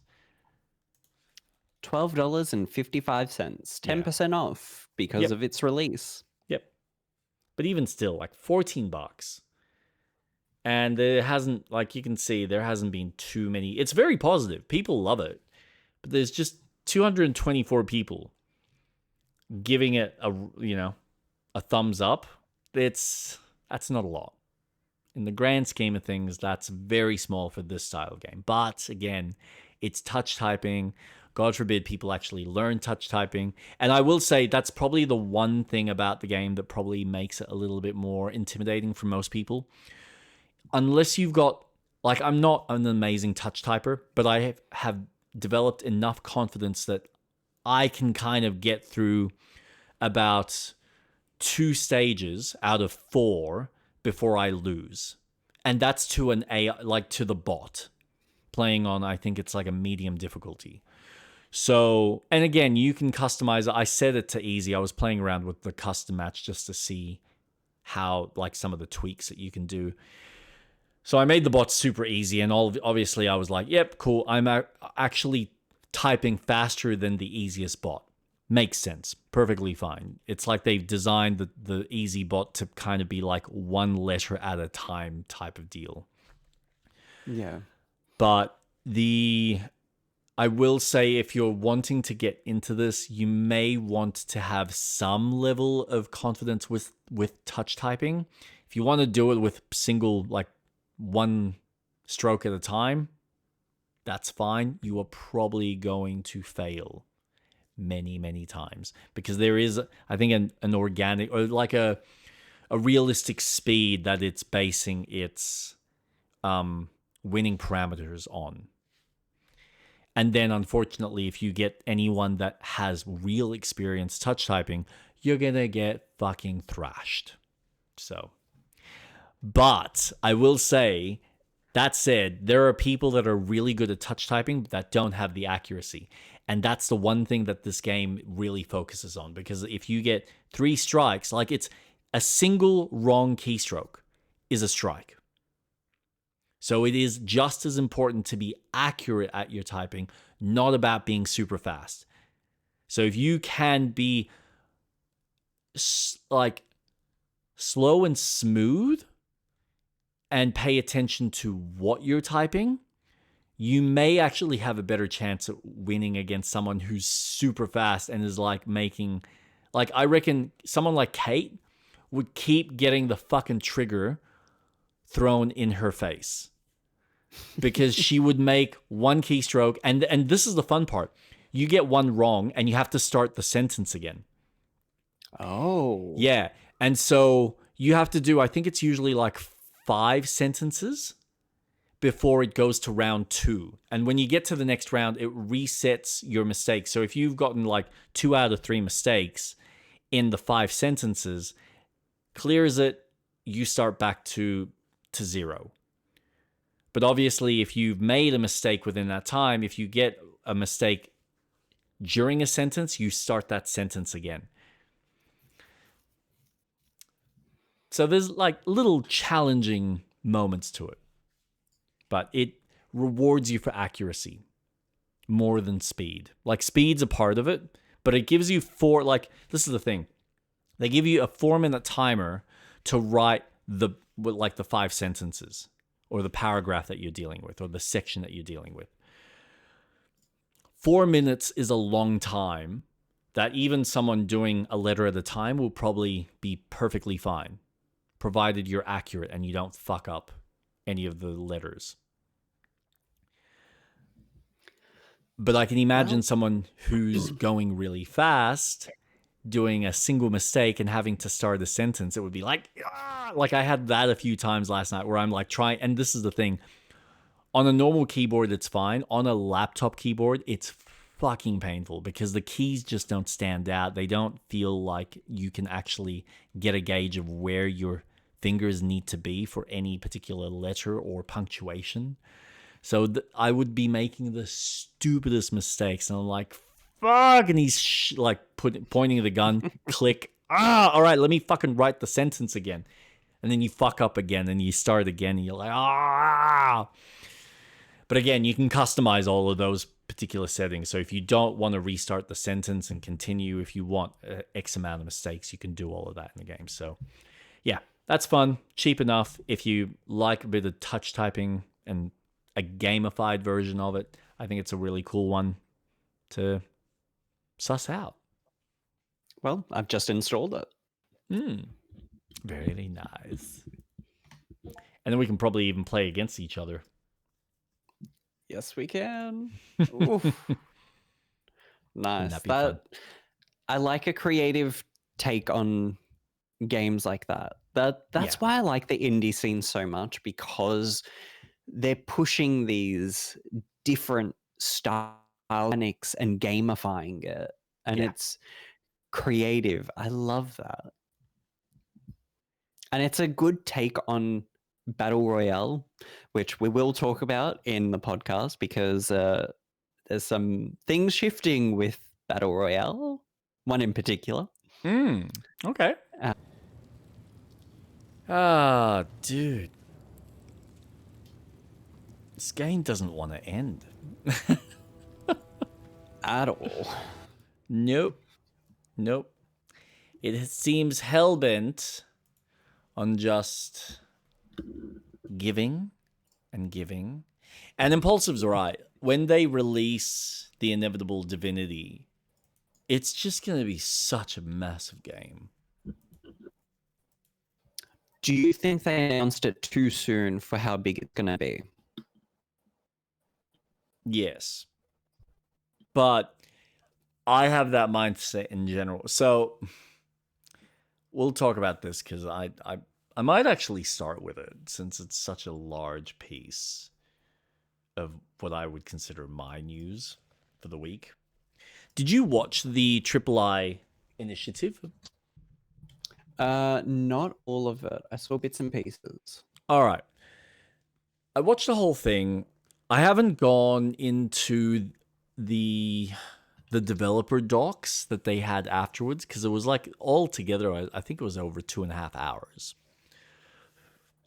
Jeez. There is so much. Now, granted, not all of it is coming out in the next 6 months. Some stuff I think have been kind of like, hey, just put put us on your wish list, save the date type of deal. We'll have more information next year, or like we have a rough time frame for when the games are coming. Now, there's probably a handful of games on there that I have highlighted, that I've actually written down, that I thought, yep, these look really cool. These are actually interesting. I think these will be neat.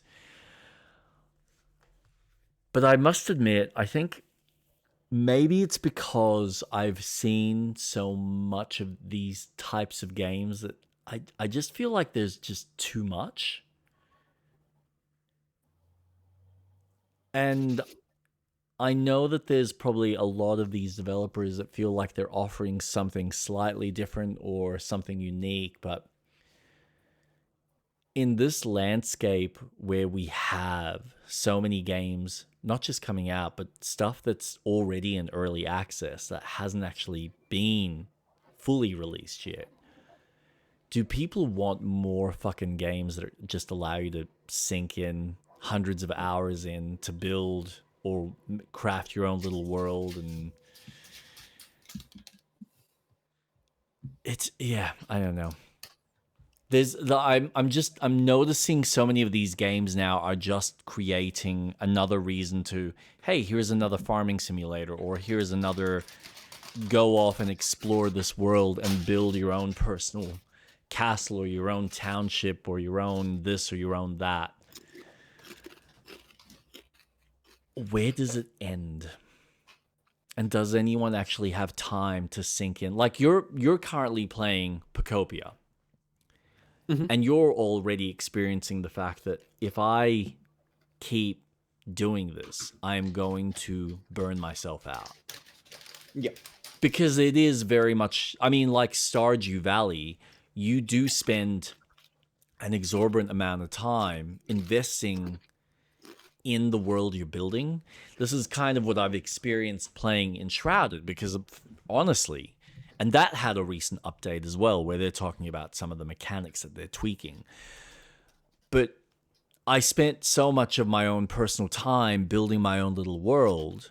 And, you know, you've got all these people that do the same in Minecraft and whatnot. So why would anyone suddenly buy another one of these types of games to do the same thing again and again and again?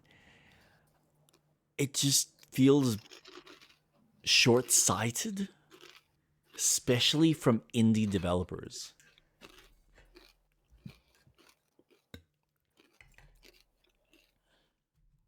But I don't know. What are your thoughts on that?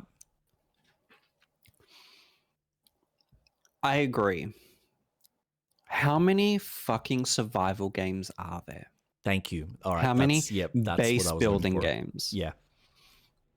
Not to mention how many extraction shooters, how many battle royales, how many PvP games. There's so much repetitiveness, and it's hard. And we've talked about this before, where Concord tried to come out and it's competing with your hero shooters. You've got Overwatch, you've got Marvel Rivals. They've established themselves now. How can you, as a studio, then compete? You either need a really good fucking IP, even High Guard. That game is dead. Oh, yeah. And you're right. How much more? There's one game that I don't even think I'll ever see the day of light. I've accepted the fact. Light of Day. Light of Day, thank you. That's okay. Witchbrook. Yeah. Oh, man. That game was my ideal Stardew Valley, because you know me and Magic, I'll fucking eat that shit up. And if you're going to give me a sim-like game that is on the level of Stardew Valley that's set in Magic, I'm sold. Oh, that was Hightail. Right. Okay.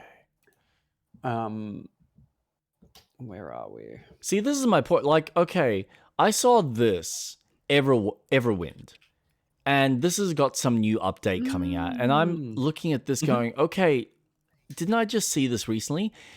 Confusing it literally right now for Hytale, which was the other indie like Minecraft style survival game. And I did just So look at Hytale's a bit different. yes, I gather that. They're all slightly different. They're all having No, some because Hytale is built by a modding community who have worked on their servers for Minecraft. And they went, we can do our own thing. And and they've now, gone just and done that. recently, they've got some of the modding developers of the creation mod of Minecraft to help them in Hytale. So I am looking forward to seeing where Hytale gets to, because I enjoy that more than what I've enjoyed in Minecraft.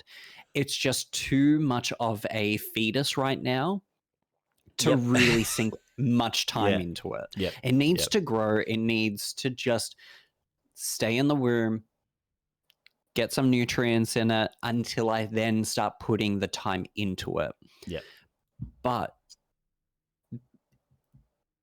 when I look at a lot of these indie games, you're right, there's so much repetitiveness in, but I've seen this already. This style of game has already come out and was pretty prominent when it came out. I'm looking forward to more the sequels of their games, like Don't Starve Elsewhere. That's a sequel to Don't Starve this Together. is the thing. So it's like, okay, I didn't play. Well, that's a lie. I did play a little bit of Don't Starve, but for me, it wasn't necessarily what I cling to. But I look at that and I go, okay, this has a fan base to it. There is an already established fan base that are probably looking forward to this game. Same with Graveyard Keeper. It's for me, Graveyard Keeper. I wanted to like the original game. Let me change my chair so people can actually see. I wanted to love this game, but there were just systems in it that it felt like it was trying to be an even more hardcore version of Stardew Valley with the stamina and whatnot, that I went, I can't click with this game. And I reckon that it's going to be really fun. And I am excited for people who enjoyed the original that will get to play the sequel, because it looks like they're adding and improving a lot of features. But those are like, you know, the small cream of the crops. Even For like anyone that's interested, Graveyard Keeper 1 is for free on Steam. Oh, is it really? Free. $0. So I had if you no want idea. it, claim it now. Even if you're not going to play it, add it to your library. Ooh. That's impressive. Holy fuck. Yes. Yes.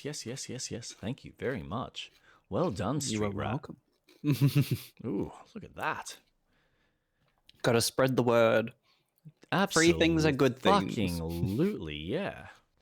Can't complain about that. So, there's your chance to try the original before the sequel inevitably comes out, which I think is awesome. But yes, so you've got games like that. You've got Neverway, which again, not my kind of per se, but it already has an established fan base with the people that enjoyed Celeste, because it's being made by the same people as Celeste. Wait, is it Neverway? I think it was Neverway. Cold Blood Inc. I'm pretty sure this one was created by the person that made Celeste. But like, at least this is unique in its art style, in some of its design. It's got a sort of Pokemon or Zelda aesthetic about it, with a really creepy kind of super creepy undertone, which I think there's definitely a fan base. And and this is the thing, this feels like at least a more palatable and absorbable. There you go. Oh, the pixel artist for Celeste. That's what got me on the marketing. Fucking hell. This at least feels like you can go through it in a week or two. it doesn't feel like it's a large investment. It's a game that you play once, you go through it, you experience it, and then you put it down. It's not going to Mhm. ask of you a large portion of your time. I would say neither is something like Graveyard Keeper. But yeah, when you suddenly get into, I think it was like Star Seeker was one of them. Crop was another that just felt like it was, spending a lot of time. Roamstead, which I think the concept looks cool, but again, Everwind. These are games that just want you to keep,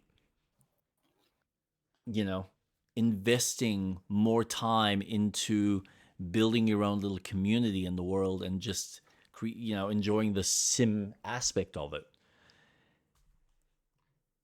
And then there's all these other like smaller titles. Like this one didn't even have any real gameplay. There's your gameplay.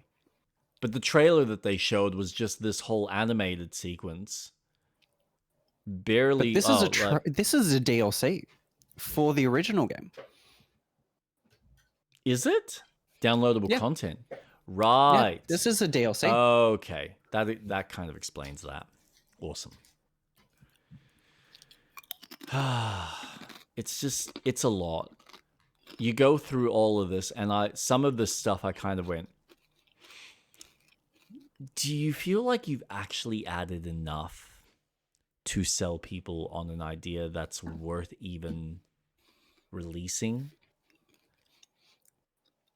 I will As a say there's some games that feel different enough. Mhm.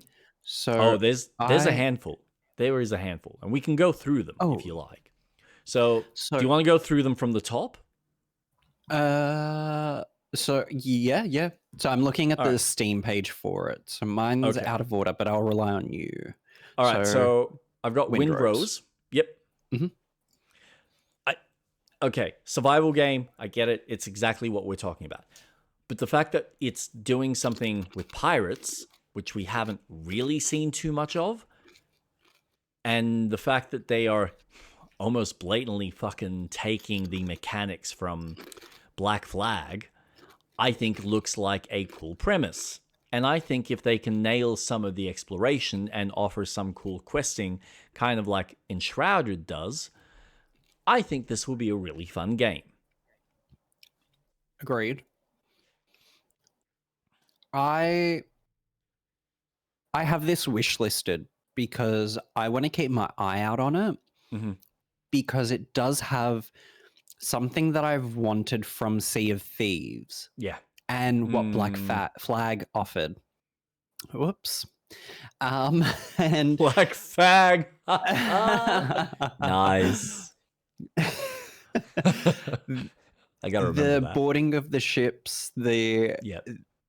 it would fit a pirate theme. The survival element of it kind of turns me off because we've seen it all and we've done it. Yeah, I don't think Ark is a very good game in my opinion. And now I'm seeing a lot of these survival games as, oh, it's just Ark. I'm not going to be interested. Yeah. But I'm keeping my eye out on it because it has the pirate theme that, hey, Ubisoft is fucking taking their time with remaking Black Flag. I know. Sea of Thieves is very much stuck in its ways because it is catering for a PvP, VE environment live service. Though it does offer a lot of fucking cool moments of puzzle elements, which I absolutely fucking love in Sea of Thieves. But again, I can't help but look at it and go, Ark, another survival open world game just with pirates painted over it. I can't detract from that look. Yeah. But at least there's a team out there that's willing to do something that Ubisoft would never fucking think of doing. You know, it is ironic that you have a lot of these developers that are running rings around Ubisoft, where they're sitting there just making the same fucking shitty formula again and again. They're adding stuff, they're implementing, there's a lot of finesse that they add that a lot of these indie games would just never be able to accomplish because they don't have the money or the resources to have a fancy mocap studio the same way Ubisoft does.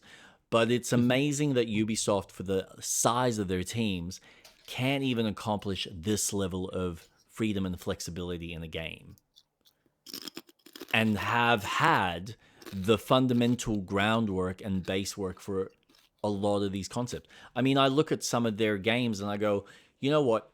I find it ironic that Crimson Desert comes along and basically does the same thing that you do, but better and then some. And you can't even release a decent Assassin's Creed game without it having some sort of issue or just things not doing what they could. Yep. Yeah. It's eye-opening that Ubisoft really kicked off this open world feeling, and they just never stuck the landing. But everyone else is like, well, if you're not going to do it, we'll fucking do it and we'll deliver. And have delivered a far more successful experience of Ubisoft games in their own way. I mean, dare I say, Breath of the Wild does it really well. Because Ubisoft created the whole tower and opening the fog of war for the map. Tears of the Kingdom, Breath of the Wild. Yeah. And now you've got really unique ways of how that's interpreted in modern games without shoving so much in your face about, oh, well, when you climb up this tower and do eagle vision, all of fucking Rome is going to show up and you've got a million icons and you're like, cool, thanks. Like that sense of exploration just disappears. But then you get really fun aspects of how Crimson Desert does it, where you'll unlock the map, but if you shine light from your sword, then you can find a decent amount. It's not overwhelming, but you can then find things yourself. Yeah, but that's the big thing. At least it's not going, oh, we're gonna like, I don't play Crimson Desert and then it suddenly clutters the map with a whole bunch of icons. Like, it's got a lot of icons because there's a lot of things I can interact with. Shopkeeps, teleport locations, townships, villages, trading posts, whatever it may be. But then you break that down, and what you're actually finding out, like the hidden secret locations, sometimes it's nothing. Sometimes it's just a home that belongs to someone. You can go in and interact. You can put on your bandana and steal their shit if you want to. Or it's nothing. It's just another place that you go past. And then all of a sudden you find a cave, or you find some old ruin that you can interact with, or find some sort of treasure. Anything. Like, I remember finding some random sword in the ground. Just lying there for someone to grab. It's like, okay, cool. The game doesn't mark it for you. It's just there. And it's no different than most other really good RPGs. And Ubisoft has had the opportunity. They've just never really, I think, encouraged their developers to go, hey, make something great. Make something that's memorable. Not, let's keep re-shelling out the same mechanics again and again because it just makes money. Because all we need to do is, well, this was a successful tactic, so let's do that again, but in this franchise. And it's like, well, what are you doing? How is that memorable? At least this has some uniqueness to it. okay, yeah, it's another survival game. You're going off and building, another base of operations that you're then going off and collecting these resources and cutting down more trees or, you know, mining for stones and copper and God knows what and smelting and, creating a forge and upgrading your fucking work table. But at least you've got pirate ships and just a new kind of environment to explore. Like, this is fucking cool. Mm-hmm. So, yeah.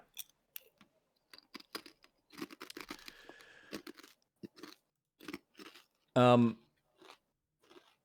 I don't know how much more to say about Don't Starve elsewhere. It's more Don't Starve. I mean, have you got any real connection to this franchise? I tried playing the first one. I'm not really big into survival open world games. It To me it was fine. I wish the mechanics of the sanity was a bit more fun. Because why is losing your sanity an evil thing?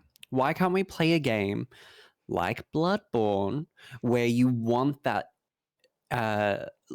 higher insanity rate and then start seeing things in the world that weren't there?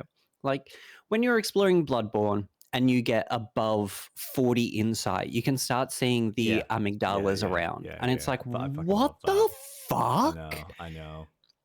And it's shit like that that I feel games don't really play too much on. They treat it as a negative impact. When you play any games that include Cthulhu, Mm-hmm. you want me to have high insanity. You want to lead me into that world of seeing Cthulhu, or maybe not Cthulhu because that's the end of times, but it's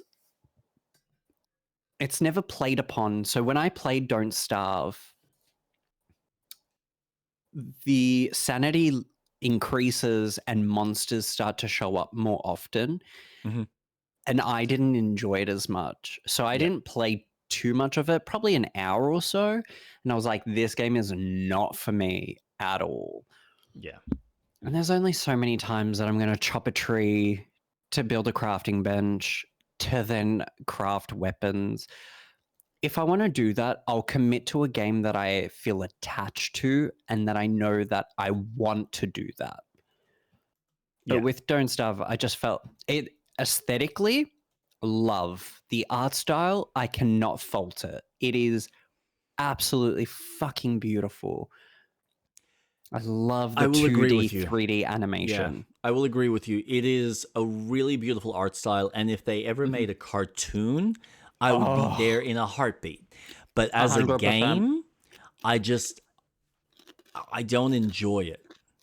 Mm-hmm. And there's clearly a certain type of player that does because they've made a sequel out of it. And I think that's awesome. I think that's great. I cannot wait to see how well this game sells. So, congratulations to the developers that they've had the opportunity and that they're bringing out a sequel. So, yeah. Far, Far West. You know what? I wanted to like this. I really did. But there is just something about horde games, just a massive amount of enemies in a shooter that I just go, I've played, what is it, Serious Sam? I don't want to do that. It's not my favorite mechanic. Even something like Crimson Desert, I think for me works because it's a nice balance between dealing with hordes of enemies and then dealing with 1 versus 3 or 1-on-1 or whatever it may be. So there's a nice variety. Dynasty Warrior bores me after a while, and then when I look at a shooter that's just running around shooting hundreds of enemies, I just go, my brain switches off. So it's clearly for a certain type of player. Aesthetically, though, this looks amazing.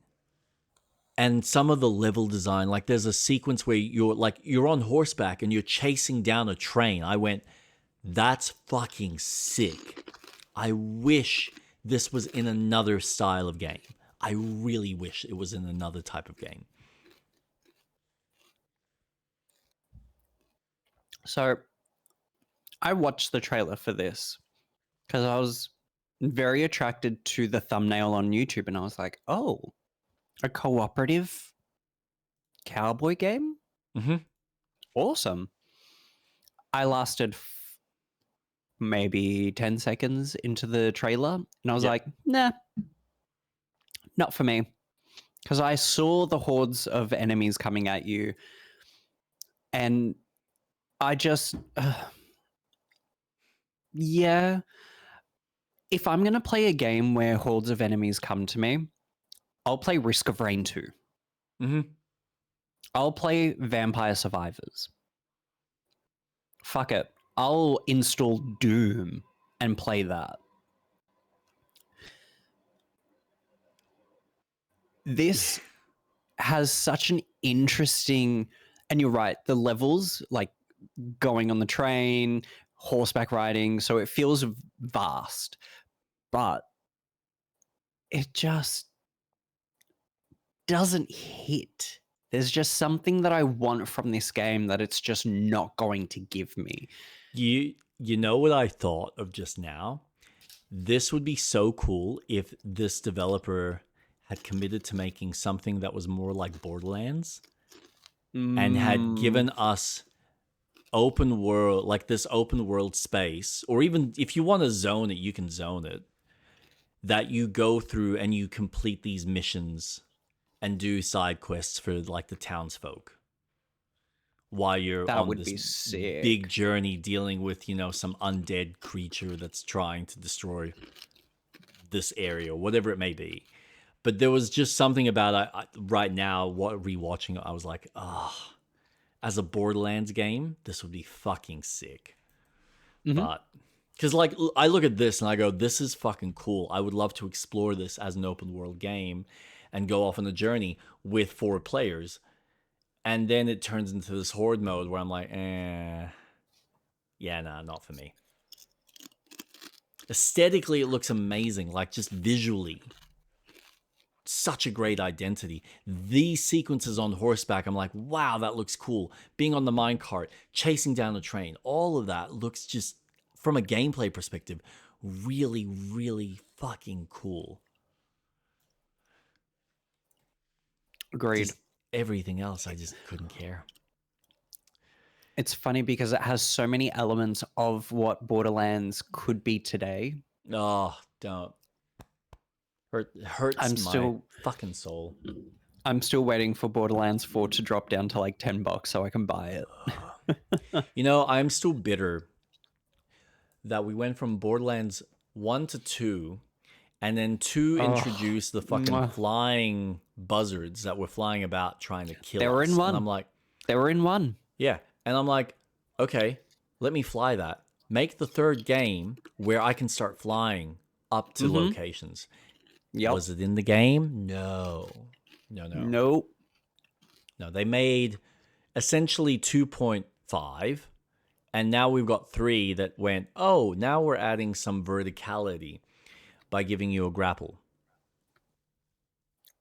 4 was an interesting approach because it just removed the walls and gave you a summon for your vehicle as an excuse to, okay, well, we've opened the world up.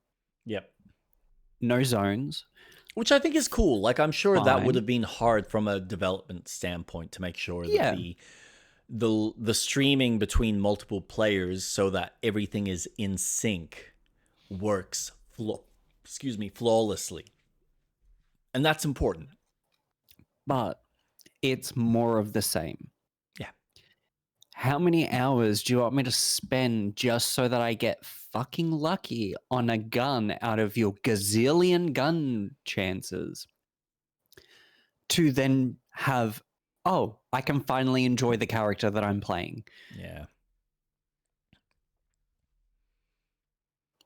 But It does annoy me that they've never truly evolved the character classes.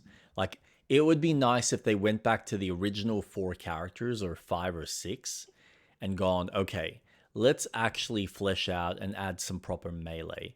Let's add other little tools and kits that you can interact in the world. As a trapper, have things that it's not just, oh, I'm going to throw down turrets, but I can actually throw down the turret, maybe place some bombs, maybe do this, maybe do that. None of that.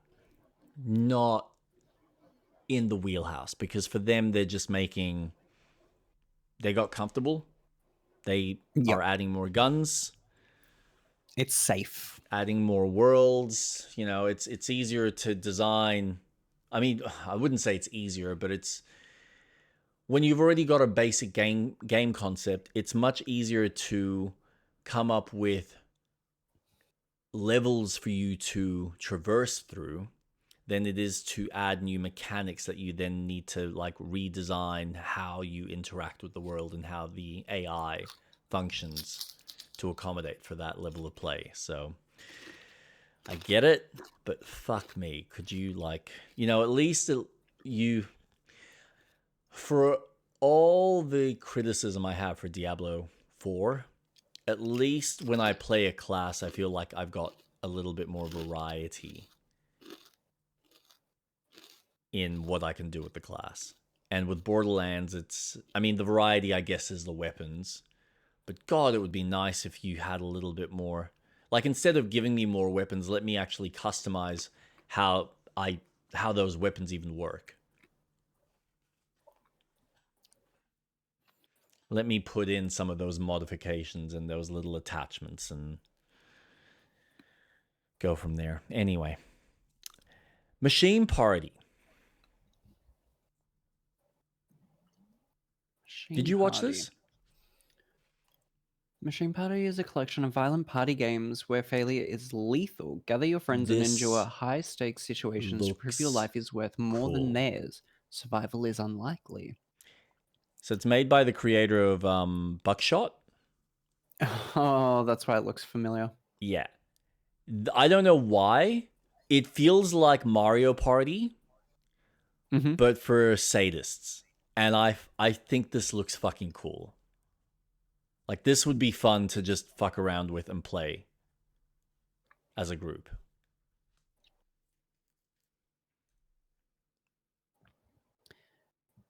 This is So a fucking creative. this is Saw Yep. meets Squid Game Mm-hmm. mixed with Mario Party. Mm-hmm. With smoking. As you do. Oh man. No, I think this looks cool. I'm actually excited to give this a go once, when and if it comes out. But again, it's later on this year, so gotta wait. Hallowed Concepts. What the fuck was this? And this is the problem I This have. is a Oh, DLC for DLC. Risk of Rain Yep. 2, Yeah, which that's I'm right. looking forward to. Risk of Rain 2 is such a fun game. I've purchased all the DLCs for it. I've played hours. Mm. Some of the best soundtrack you will ever listen to. It is so good. Again, this game, I would rather have hordes of enemies come at me in this than I would rather than in Far Far West. Yeah. Yeah, that's fair. To be fair, this feels like they've also added a bit more variety to the kinds of characters you can play as, so that in itself speaks volume in the replayability. Oh, yeah. And But it's fun getting the chance to unlock a character. mm-hmm. I really enjoy it. Risk of Rain 2, if oh, are you Pretty kidding cheap too. me? $12. That is a steal. Mhm. That is such a good price. Yeah. Highly recommend. If anyone is to play Risk of Rain 2, get it now while it's on sale because that is a fucking great price. Jesus Christ. I What think a we're bargain. I think we're gonna see that a bit today, based on what I'm noticing. The Belmont's Curse. Pass. Yeah. Well, I mean, you've never been the biggest side scroller Yeah. of And this caliber. it's funny because when this game was announced, I went into my Steam library and I was like, should I install Castlevania? What is it? Castlevania Lords of Shadow. Look, I know that this is I being haven't. made by the guys that did Dead Cells. And I enjoy Dead Cells enough. I think it's nice that they're finally doing something that isn't a roguelike, because that was the one thing that annoyed me about Dead Cells was, oh, I have to go through these bosses again, these dungeons again, just to get a little bit further in the story or in the world building, whatever it may be. Whereas this feels like, all right, at least you've actually just committed to straight run. I can repeat that same boss, not have to repeat other bosses again and again just to fight the one boss that I haven't been able to defeat yet. So I'm curious, but I don't think, just on what I'm seeing, I don't feel like there's enough environmental variety. And I could be wrong. Maybe when it comes out, it might actually impress me. There's just something about it that I'm not sold on as a Castlevania. And I feel like I get more out of some of these other indie teams or these Chinese teams or Japanese teams that do more of the pixelated style Castlevania or Metroidvanias that offer a little bit more unique mechanics that I might not I don't feel like I'm seeing here. Especially like there's just the level design just feels very flat, if that makes sense. Like you don't have unique verticality. Here you kind of do. Like that's but it still feels like it's very one note. It's funny because I see very much Dead Souls. Dead Cells, yeah. Yeah, Dead Cells. Yeah. That's it. Very much.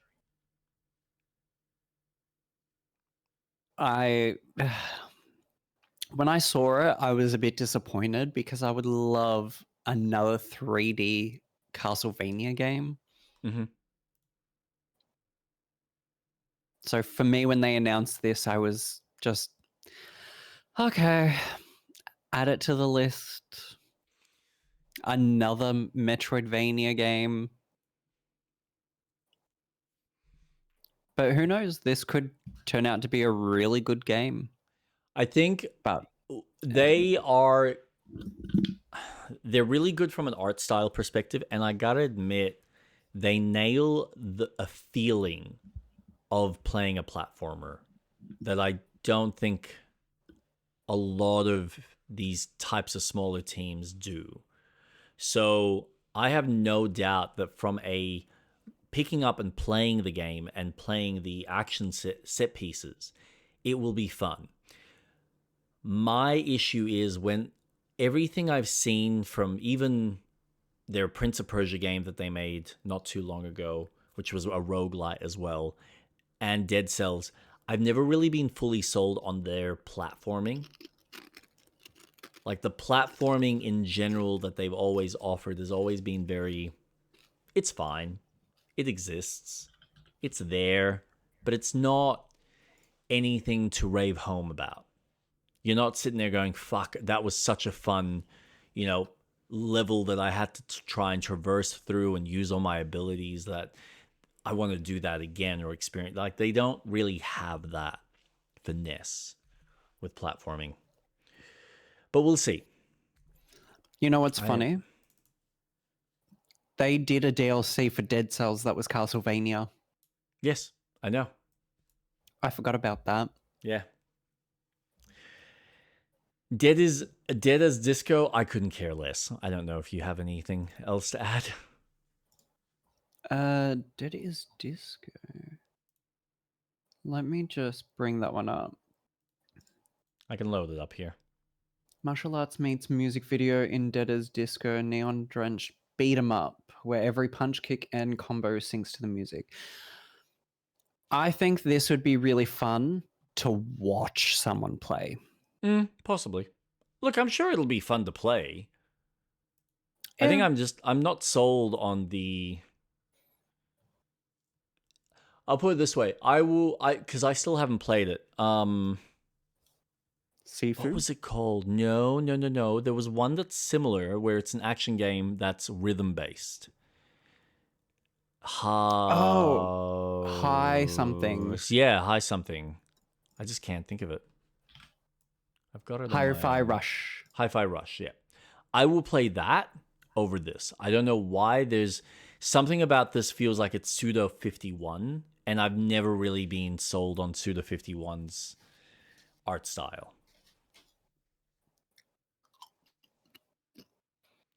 But I'm sure a lot of people are going to pick this up because it looks unique, and I think I reckon it'll do well. I have no doubt in my mind. I think it will.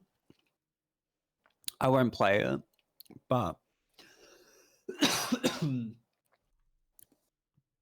I think. Oh God! 2 seconds. Your throat's going. Have some water.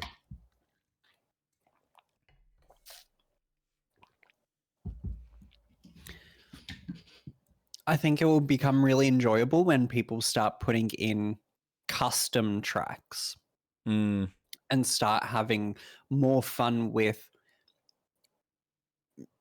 OST tracks from games, putting it in there. But I'm not really a beat 'em up type of person. Yep. Now, we've already seen this, but we had a little bit more gameplay. I'm fucking sold on this. I can't wait. This is very indicative of Might and Magic.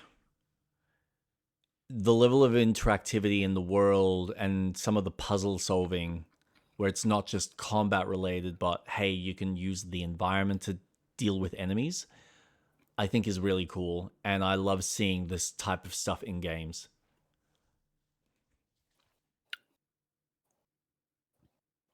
Huh. Yeah. Have you seen this? No.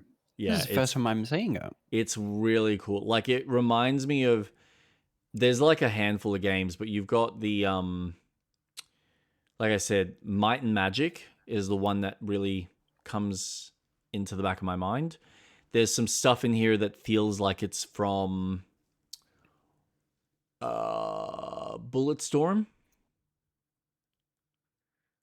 Like, where you've got, like, you can see there's the traps that you can kick the enemies into or kick them off cliff edges and whatnot. Yeah. But this looks like so much fun. Here you go. Here's him destroying a metal door to get through.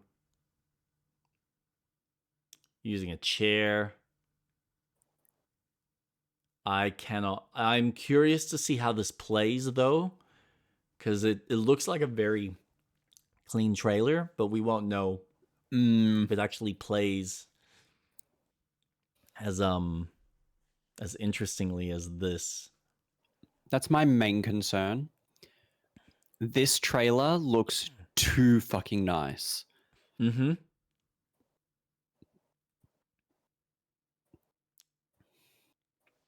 Yeah. I don't even think that need was to a see recent more. trailer. Fucking hell. That might have been.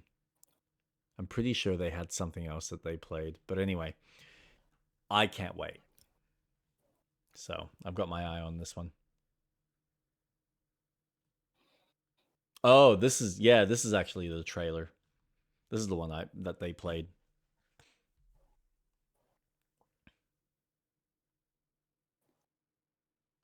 There's stuff in here that also feels like it's from like a Thief style of game. I can see that. But yeah, there is a level of creativity that I feel refreshed when I'm seeing this stuff. So, yeah. I'm looking forward to this. I hope they nail it. Because again, how it all comes together is one thing. But if they can get the balancing, the feeling, the kind of, like I said, the problem solving aspect in this style of first person game, that's going to be cool to see. Yep. We had Karn DLC. Some nice stuff. I haven't played it. I'm curious about this game. Yeah, I've had this one on my wish list since its release. I I thought it was going to be a game like Getting Over It with Benny Foddy, just because of the difficulty, but it's more narrative focused. So I'm intrigued. I mean, it's on sale, but I'm waiting. I just want to see more of it.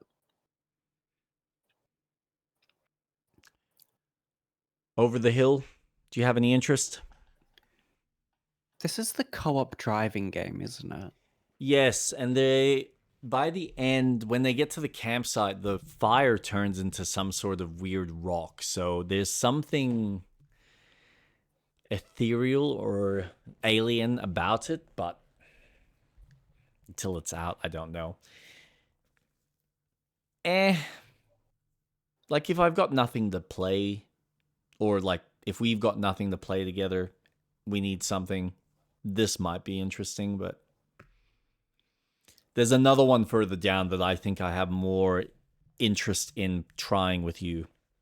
And I think you know which one. I think so too.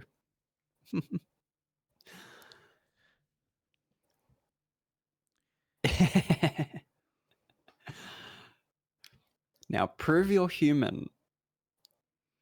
This one I haven't seen. Very artsy Oh no, fartsy. It's very artsy fartsy. I think conceptually it seems like it's going to interest a lot of people with maybe the themes it's dealing with.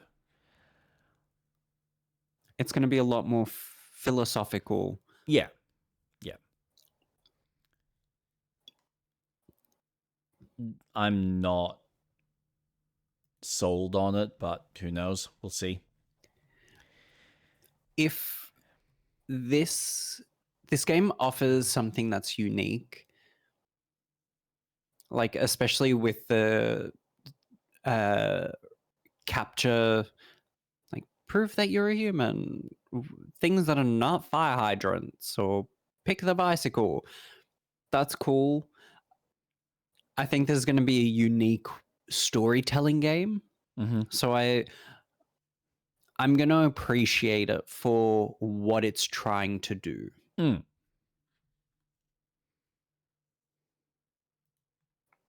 But... Graveyard Keeper 2. I think we set our piece with that. Neverway, I, again, said what I needed to. Unless you've got anything you want to add about those two games. Nah. Not really interested in either. Cool. Solarpunk, another survival game. I couldn't give 10 fucks about this. But all the best to the people that want to play this style of game. I love that we've got a game coming out that is focusing on green energy. Yeah, and fair. I love that. Okay. It's so unique rather than, oh, get oil, get coal, and, you know, all this stuff. No, we're getting green energy. I love that. So it's a game that I've had on my wish list since it was announced, Okay. and I really want to try playing it. Fair enough. I mean, there is a demo, so I should just play the demo and see what it's like. But well, being able to fly around to different islands. Well, that was probably the only selling point that I was like, oh, I can see this being interesting. Clearly not for me, but it's nice to see that there is someone like yourself that does connect with it. So awesome. Yeah. See, that's why we have varying opinions and varying likes and dislikes. So, yeah. Not everything is necessarily going to agree with me 100%, just like not everything is going to agree with you 100%. So, absolutely. We can still continue being amazing friends. Valor Mortis, I am curious about. I actually didn't realize that this was being made by the Ghost Runner team. Oh. But it's a Souls-like first-person game. Of course it is. Yeah. Add it to the fucking list. I think it looks cool. I don't know whether it's going to have an interesting, lasting appeal, but there is something unique about it. Again, being a Souls-like from a first-person perspective in itself is a bit different.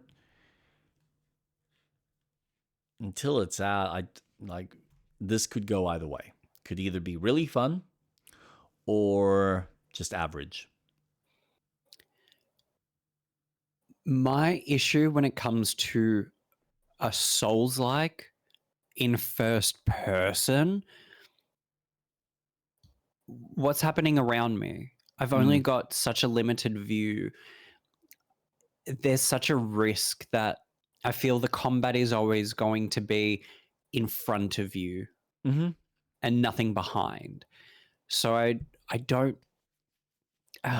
Yeah. Like I said, I'll keep an eye go either out. way. Yeah. No, you're right. It 100%. So, well, Ghost Runner guys, interesting. Yeah, I thought that was fun little news. I gotta admit, this one impressed me. I know that they've got a game that's coming out, which is like a survival game that I thought, oh my god, this is fucking shit. What are you guys doing? You went from a really cool Pokemon game to a survivor-like game.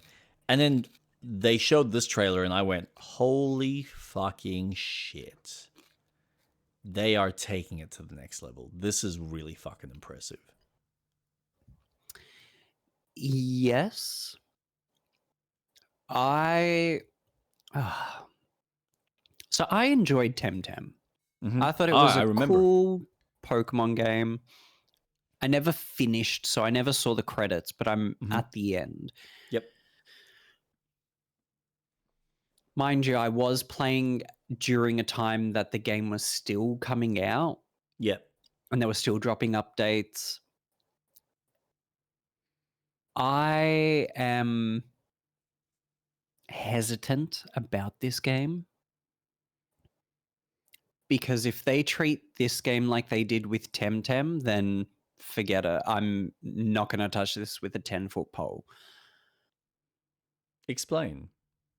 So they focus too much on the MMO experience of the game. Yep. And instead of making improvements, they went more greedy with their premium currency. Okay. Right. So I need to see a bit more because I backed that game on Kickstarter. I need to see a bit more of it, of what they're going to do. Because so far it looks like a great concept. of what Power World could have been like. Because Yeah. Power World itself is another very much survival, open world Pokemon game. Mm-hmm.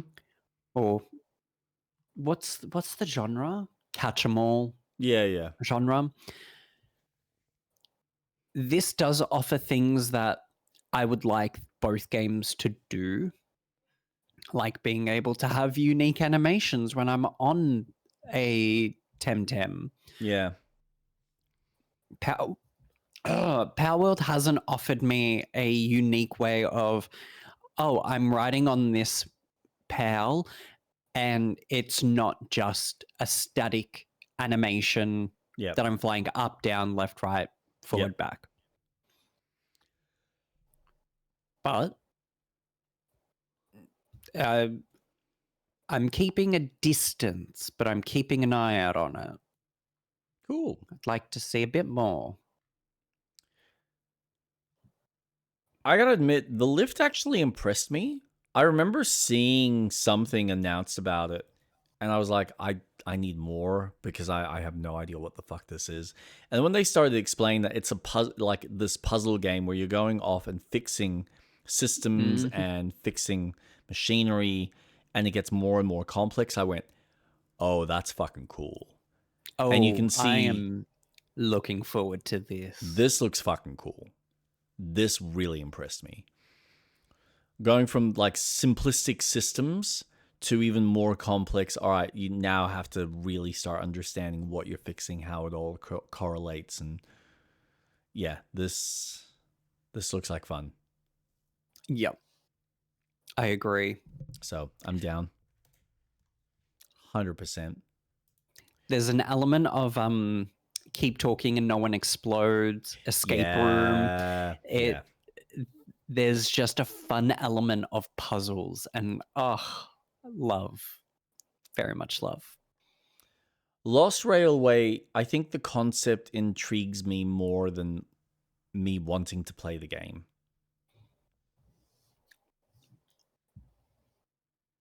I don't know if you've seen this.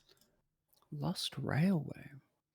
Side scroller, you go in as 4 players and you basically go through. I would say it's kind of like a roguelite where the 4 of you go through, you collect resources, you're exploring these like spooky spaces that when you complete, you then move forward into the next stage or the next part of whatever the train ride is. Yep. Again, love the concept. Probably don't really care much to play it. It looks very cute. I like the idea of it. I mean, it's got co-op. So for me, this is a huge selling point. Yeah. But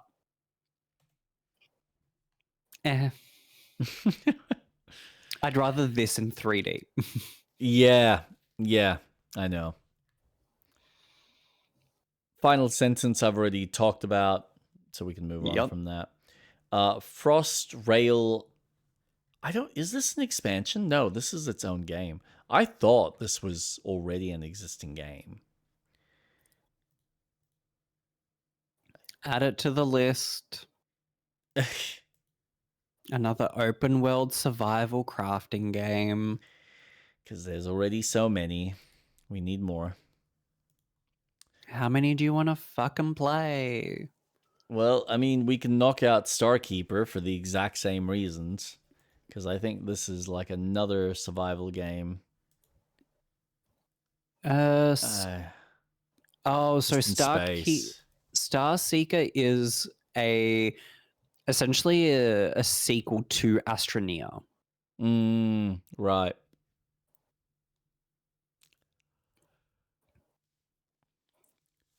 Oh, excuse me. Jesus. Yeah. Couldn't care. Away Team Oxygen not included. This looks like an expansion. Or like a sequel to another game. Oxygen not included. Yeah. So, yay. I don't care. Might be more Yeah. up your alley. I've watched people on YouTube play it. It's not my style, but I like watching someone play it. Yeah, fair. Clover Pit, I've been hearing some interesting things about. It's a... What is it? Like a... I have watched Game Grumps play this, and I think it's so cool. A It's roguelite with a fucking slot machine. Pokey's machine. Yeah. Yeah. It's clever. It is. It's like Balatro, but Yeah. a slot machine. That's what I've heard. Numbers B go up. Yeah. Yeah. All right. Alabaster. Oh, you're looking forward to the other one? Yeah, Clover Pit I'm looking forward to, but Alabaster Dawn is on my wish list. You know, I still need to play. What was the original game that this developer worked on? They've actually got it here in the trailer, I think. Nope. They're not going to mention it. Radical Fish Games. Crosscode. That is cheap too. Might consider that. I've wanted to play this for quite some time. I've heard nothing but positive things about it. I just never got around to it. This is very much like a Zelda. What's the other? Something Moon. God damn it. Not Harvest Secret of Mana. Moon. No, Secret of Mana. Secret of Mana. Yep. Feels like that. That style of game. So I'm curious about this new one because it looks like it's the new evolution of that, which it does look fun. Does look really cool. Coming to early access, that surprised me. But I think they did the same thing with their previous title. Oh, less than a month away. Shit. Yeah. Yeah, this one I'm looking forward to. It looks fun. Bro, Tato, don't care. Crop, don't care. Barrow Trauma, I know it's a new expansion. I don't really care for it, but I know Barrow Trauma's got a massive fan base, so awesome. Anything you want to add to those three? Nope, and nope. Awesome. Shift at Midnight, if I was into the type of game that it is, I think is a really cool concept. I just don't see myself wanting to play this style of game, so whatever. There's already so many that have come before it that do something similar.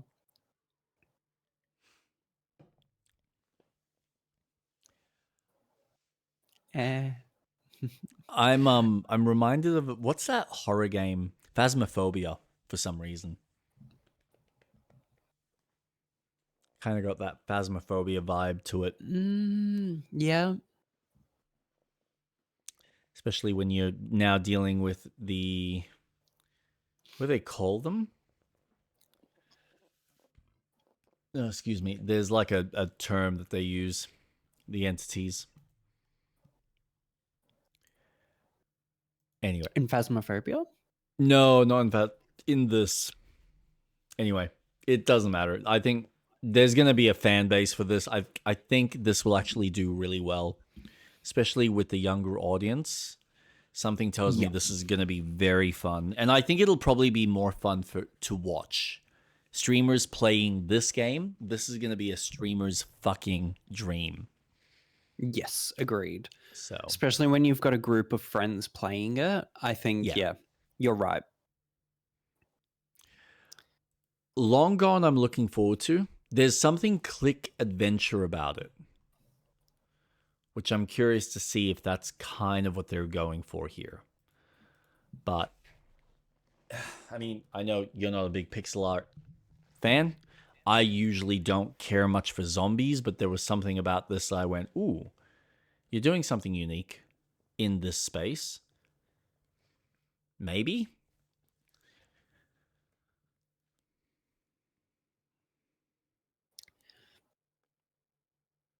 It looks good. I'm just tired of zombies. Yeah, I know. It's such a 2013 genre. It won't die. At all. It's so annoying. Fucking zombies, man. Jesus. Oh. Yep, they've just creeped in and they're just sucking on everyone's brains. Constantly coming out. All right. I'm going to skip this for now. Because I know we're going to talk about it for a bit. Sledding game, I think conceptually looks interesting, but I just don't feel like there's much there. And there's so many other snowboarding style games that probably do it better, but this will also be a really good streamer game. yeah. Yeah. I think people who just want to fuck around and just play a sled game, I think that for them, perfect. I just It feel will like have a Ubi, market. but like I feel, look, from a cheap entry level perspective, sure, but I feel like Ubisoft already has that nailed down with some of their sports stuff that they've got. So Yes, but that has a high price point to get into, correct. and it's realistic, whereas sledding is a lot more fun. Yeah. Oh, Warhammer boy. Survivors. Look, I gotta admit, the fact that they're adding tanks as a playable character, that intrigues me. There's some cool, interesting game design ideas that they're trying here, but I've played Vampire Survivors. I don't, honestly, it's like the only game of that ilk that I'm ever going to want to play. And anything else that comes after, I just go, yeah, but I've done it. I don't need to do it again. It's already such a basic bitch ass game. Why are you giving me other versions of that? Like, just go away. How about giving me proper games? But again, there is something unique. I'm like, there's some weird curiosity in my brain that just screams out like, oh, maybe just give it a go. Just have a crack at it. See what you think. So we'll see. If it's anything like Vampire Survivors, it will do well. Super Battle Golf, fun for the family, cool concept. That's about it. Anything from you? Now, this is the one where you can fuck around with each other while you're golfing because it's all in real time. Yeah, it was fun to see the fact that you can literally beat your friends and blow them up. So I thought, yeah, okay. It looks like a bit of fun. Yep. But that's about it. It was like, there was not much else I could really garner from that. It's like, yep, cool. Fun for the family. Online co-op. Love how none of these games want to offer split screen because, God, it's just too hard. Anyway, Roamstead, there was like monsters and zombies in this, so I was like, I want to enjoy whatever this is. And then they're like, oh, it's an adventure survival game. And I go, I thought this was just going to be something like a Zelda, exploring a Roman city, different time period, different setting. I thought that conceptually this could have been really cool, and it's just like, eh. Do I want another survival game? Yeah. Though I do like that it's 1 to 8 players, so it does give you that freedom of Oh, yeah. having people with you, and it's not just single player. I do like that, but I'm just add it to the fucking list. Tick. Spacecraft. Yeah, there. This one caught my Man, eye. this one, yeah, I was looking at it going, I feel like Robin's probably going to enjoy this. Because it looks like it's Starfield, but the more indie go off and just explore type of version of it. Yeah. Thoughts? This looks fun. I like freedom of exploration if you give me space.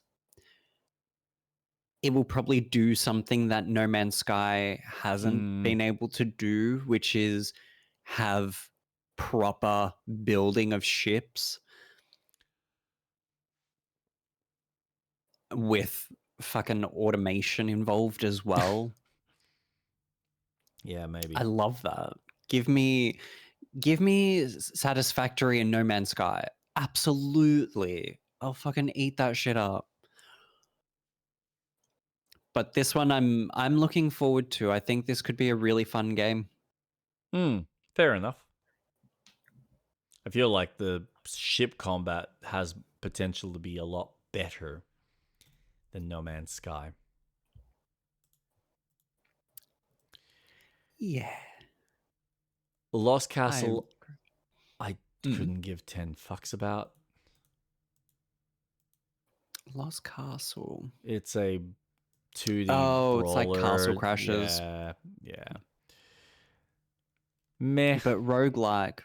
Yep. Add it to the fucking list of roguelikes that exist. Oh, God. Fucking. Because how many times do you want to replay a game that just goes, oh, you died, do it again. Oh, do it again. Do it again. And it's like, fuck off. No, stop. Not everything needs to be played again and again and again. But you need to perfect your system, so we're going to make it stupidly hard so you die in like 3 hits and then you can do it again and again. How about you just make a really fucking fun game and let me play it once and move on with my life? No? No? Okay. Never mind. Undertale music pack. Awesome. Cool. Everwind. Yep. Another Minecraft style game. Not much else to say.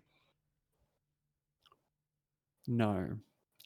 But I can assure you, we are playing Thick as Thieves. Okay, so there are 3 here that I'm looking forward to trying with you. We Were Here Tomorrow, or just any of the We Were Here games, I would love to go through with you because I know they're very puzzle orientated. Yep. And I'm Very fucking co-op. curious. Yeah, Love and it. I'm curious, and especially this being sci-fi aesthetic, I went, ooh, yes, please. So I'm actually excited to see how this all comes together. Yay. You're right. The Thick as Thieves, I gotta admit, the more I see this, and especially after we were talking about it, I think it was last weekend, where Warren decided, you know what, this just works better as a co-op or single player game without any of the other survival like PvE elements. No, we're just gonna make it single player co-op. You can either jump in, do it yourself, or jump in with a mate, try and break in, grab the loot, break out. This looks cool. This looks really fucking cool. And it's Thief, but 2-player. I'm excited. Yeah. This is a game that I could see us having a lot of fun playing together.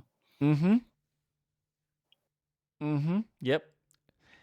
And getting each other pissed off because, oh, you fucking set the trap. Of course you did, Jake.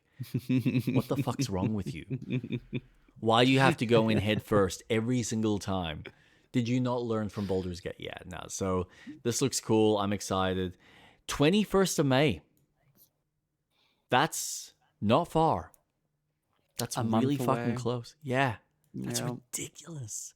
That's the same time as Bond, as far as I'm aware, or like around that same week. So that's going to be tough for him. It's kind of a shame. Shit. Yeah. Well, 007 First Light pre-purchase 28th. So it's like the week before. Oof. Too Deep to Quit. What is with, and this isn't the first game I've seen that has had the exact same fucking design and look and feel as, what was that game? Fuck. You know which one I'm Peak? thinking of. Peak, yeah. Like, what the fuck is going on? Like, Have you noticed the UI of this game? It's exactly the same. Exactly. And it's not made by the same developer. Nope. So what the fuck's going on?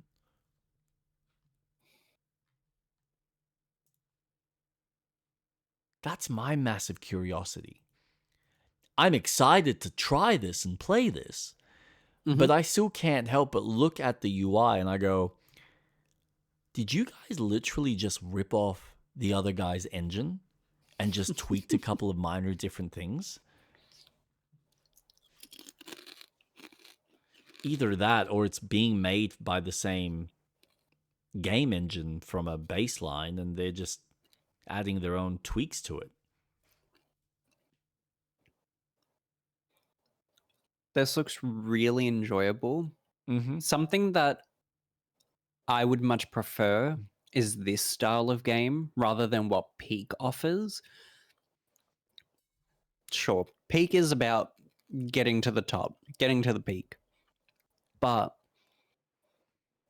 this is exploring tombs and having those elements that Peak offers. Yeah. I'm looking forward to this. The co-op scene is growing substantially, and I'm really happy about it. But it's like the variety of co-op that's growing is really exciting to see. That's the part that I feel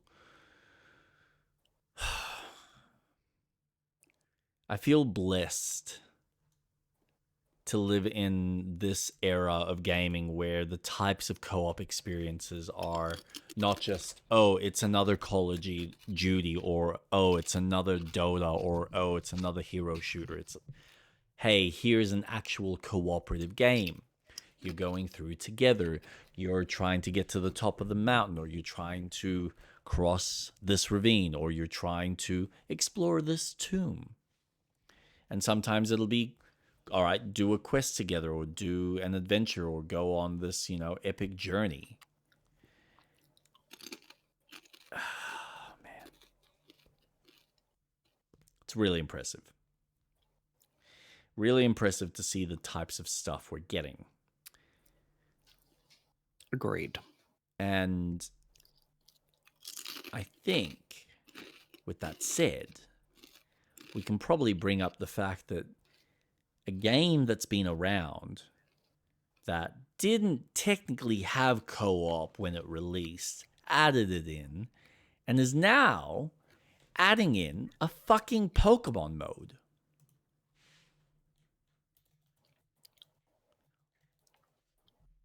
What level of fucking black magic are these guys? Where are they? Where's this money coming from? By the way, anyone that's interested, now is the time to buy this game.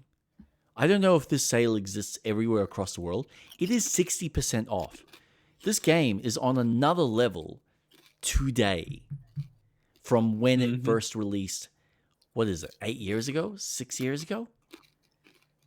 It's Fucking completely no. insane. It's almost 10. Jesus Christ. This game is incredible. When did it come out? 2016, 10 years. August. So one thing that I really wanted them to focus on was shipbuilding, base building, exploration, and fauna. They've fixed a lot of things, shipbuilding being one of them. So now you can build your own ship. They call it corvettes. Mm-hmm. Base building, absolutely. So if you go on a planet and you've got multiplayer active, then you can see other players' buildings and stuff. Alien life, though, the fauna, was one of the things that I really wanted them to update, because once you saw one, then you've kind of seen them all. Yeah. This new update kind of fixes that by giving them that sense of, okay, well, now they've got different abilities, different rankings, gives it more of a Pokemon feel. Yeah. But I haven't played the new update, so I haven't seen what the new How it aliens are all like. yeah. Yeah, to see if, well, now instead of having just 18 pets, you have up to 30. Mm. So they've upped it so that you can have more. Awesome. That's perfect. They've reworked the DNA system so you can have eggs. So they've had eggs for aliens for a while. They've reworked it so that you can breed a different type. But what about the ones that are on the planet that you're looking for? I want to see, probably never see it, but the aliens that we saw in the launch trailer that look like fucking dinosaurs. I want to see that shit. Yeah. You don't get that shit. No. But this game just keeps Overall, delivering. yeah. Yep. You just took the words right out of my mouth. It just keeps adding. What I would love to see more variety of environments with different hostels to explore Mm-hmm. on planets. Like, I would love if there was more mission structures where, hey, you can go and take out a pirate station or deal with, some sort of cavern that you go into with various aliens that you need to go in, retrieve some sort of item, whatever, and then come back out. So there's that, and then there's the actual spaceship combat that I've just never been a fan of. Never, ever, ever, ever, ever. But overall, it's nice to see that they're still adding to it. It just keeps growing. I love the dedication that the team has for the game. Yeah. It is nothing like what it was when it launched. No. Nothing. No. It is so much more. And the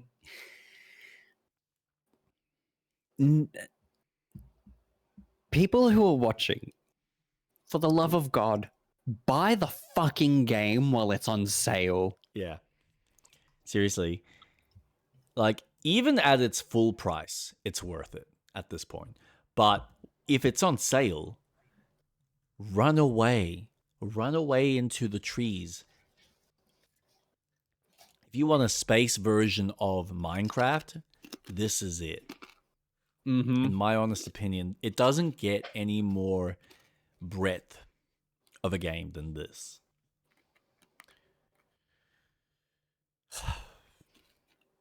Oh, man.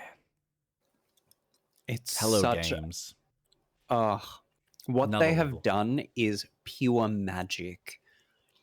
something that I never thought would ever be possible. It's incredible. And I'm excited to see what more they'll do. Yeah. Yeah. You can tell the developers there are so passionate, and they treat this game with the utmost respect and just go, what else can we add? What else can we improve? What other systems have we learned from the new game that we're working on that we can implement into this? It's just really fucking impressive. Yeah. Oh, truly just an experience. Such a good game. Such a good game. Wonder how all my aliens are doing. Oops. They're probably all dead. Probably. Oh, shit. Whoops. Bye. But they even worked on the settlement system. Like, it just... It's the incredible idea that what they'll they've done. implement something, and then, you know, sure, it might not be the best right away, but they don't abandon it and go, okay, this update, we're going to rework it, but also include something that can complement that update. Love. So happy. Such a good game. Really fun. Now that is a game where you make your fucking story. Yeah. Yeah. And just so it's, yeah, again, there's just so many different systems, so many things you can do. There's so many ways you can go and interact with the world, whether, all right, you want to do one of the two major quest lines, whether you just want to focus on building a base of operations or build multiple bases of operations, or get your cruiser and just build that up and customize it so that you can have your mobile base of operation. It's just endless fun. Oh, and do it all with a bunch of mates. Fucking, yeah. Cherry on top.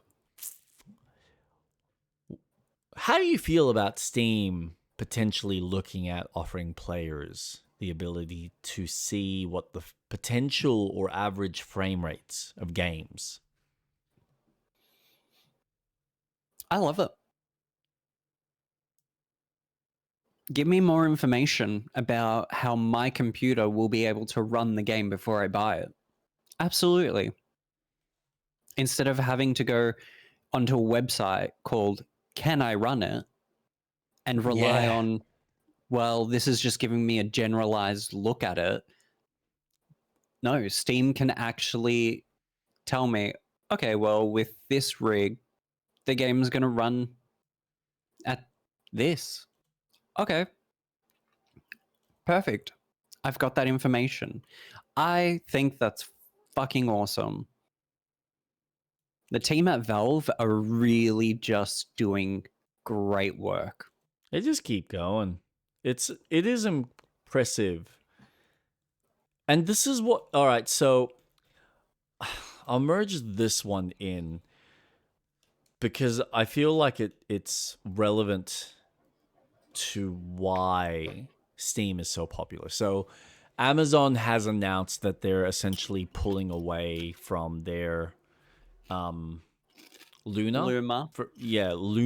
Luna from some of its features. So now you won't be able to buy any games a la carte on Luna. You can only get whatever they have as their like subscription. So you have the subscription, and then you'll have access to whatever games they have on their rotational server. So it's very much like an Xbox Live Arcade, or their Xbox Game Pass, I should say, or PlayStation Plus Premium. The problem that any of these storefronts are always going to have is when you're comparing it to Steam, with what players have and what the customer base has from beginning to end of not just content, but also community and data and personalization, customization, little trinkets like the fact that your purchases go towards different ways for you to customize and buy other, like all these little emojis, backgrounds, skins, random shit that adds nothing other than personalizing your own shopfront.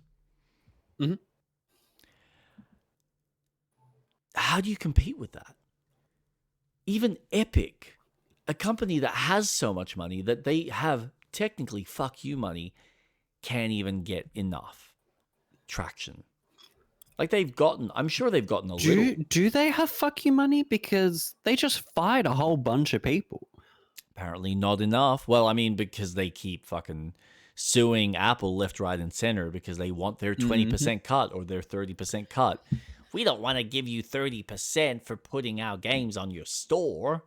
No. Yet Steam does it. And look how well they're just plotting along.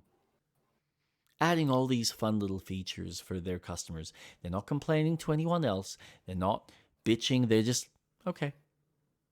Look, we understand. Not everyone wants to pay the 30% cut. We understand. But look what we're offering our customers, making sure that the customer has a reason to come back. And we have the resources for you as developers to properly advertise your game.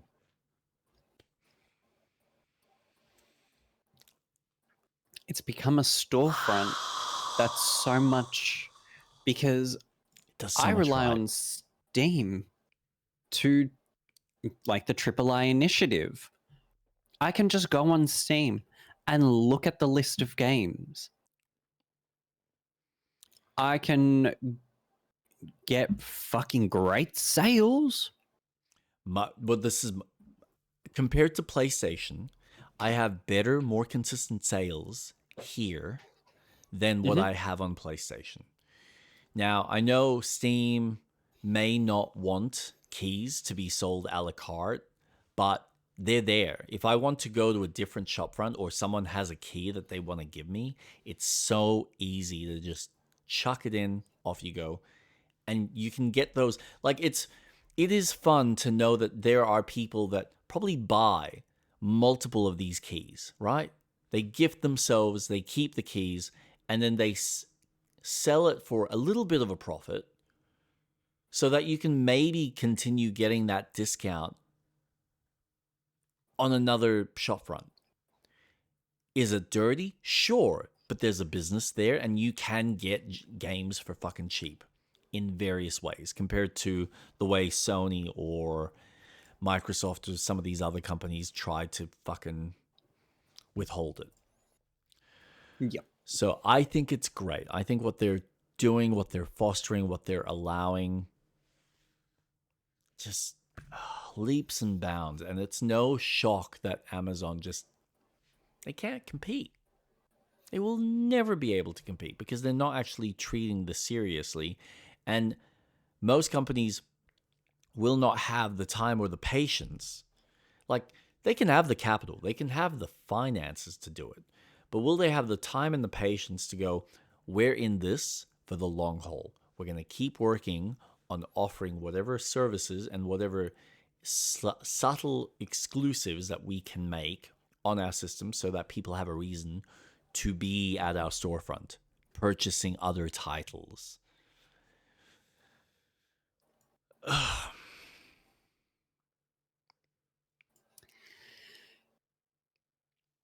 The only two places I shop, Steam and the eShop on Nintendo. Yeah. Nintendo is very Xy, and I get that. The only time I'm buying a full price game on Nintendo is if it is a Pokemon, a 3D Mario game that I'm really excited to play, like Odyssey or 3D World. Other than that, my eShop wish list is just, when is that game on sale? I'll get it then. Yeah. And even then, I've, you know me with double dipping. The amount of times I've purchased Kingdom Hearts, Oh, yeah. Fucking hell. the amount of times I bought Tomb Raider, I own Tomb Raider on my Switch and my PC.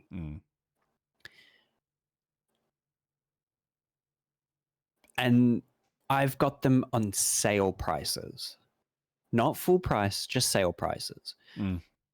But I will always go to Steam if I want to play something that I just can't play on my Switch. Yeah. And it just offers me.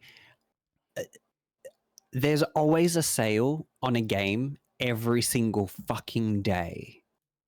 Yeah. My wish list has never not had a sale price on there.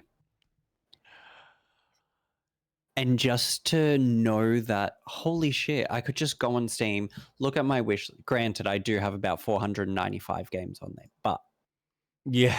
Well, I could don't we get true. Sherlock Holmes: The Awakened. It is currently $6.50. Do I really want to play that game? Absolutely. It mixes Sherlock Holmes and Cthulhu. Am I going to spend the $6.50 now? Probably not. But it's there. It's on sale. It's Yeah. been on sale for God knows how long. I think it's almost been a month since I've seen it go on sale. Do I want to buy One Piece Pirates Warrior 3 for $5.70? Maybe, but I've got One Piece Pirate Warriors 4 on my Switch in Switch 2 compatibility and all its DLC. Do I want to play Baldur's Gate 3 and just quickly send you a friend request so you can join in? Yes. Steam allows me to do that. Yeah. It's not hard. When you're competing with someone who's already got a standard, a gold standard in how you communicate and deliver to your consumers, you don't come into the market with, oh, but we're launching our own launcher with less features than what's being offered. Yep. Because Epic Games came into the market with what Steam had when they first started. And that was fucking bare fucking bones. Yeah. You're trying to compete not only with your own storefront, but the features that people have grown with. Steam has been around since the 90s. Epic came out in the late 2000s. Yeah. Didn't even have a wish list. Didn't have a chat system. You know, I will say, in relation to the sales, though, there is something about the psychology of the human behavior because of it that, unfortunately, it does mean people will sit there and just assume, well, I don't need to buy the game day one. I'm just going to wait till it goes on sale because everything goes on sale. And so there's this disrespect to the developers who do, like, a bunch of them will probably put in so much time in making these games and no one's going to budge and buy it because, well, I can buy it now for $50 or I can wait till it's like 10. That's the sad part. But that said, it is by far the best system that we have that allows people to freely express their thoughts on the game, how the community feels. If there are issues, what are those issues and how do people fix them, or how, like, it's just, it encompasses everything from forums to data to game or like sale. It's just everything. Organizes it in such a great little package.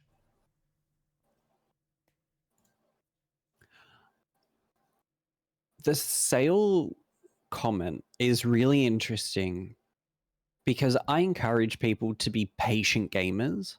Oh, yeah, I'm the same. For example, Borderlands 4. Once all the DLC comes out for that game, it will go on a steep sale. Yep. So you're not spending upwards to $200 plus. Instead, $20 and you're getting the base game and all its completed package with it.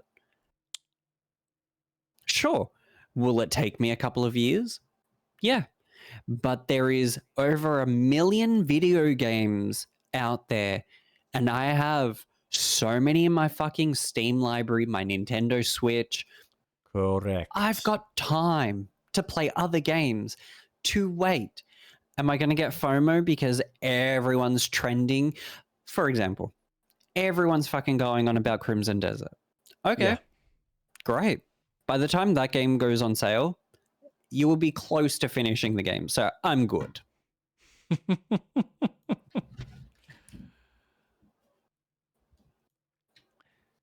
There's that, hey, and then there's how are you doing? Hi, Isabella Bailey. Sorry, Isabella.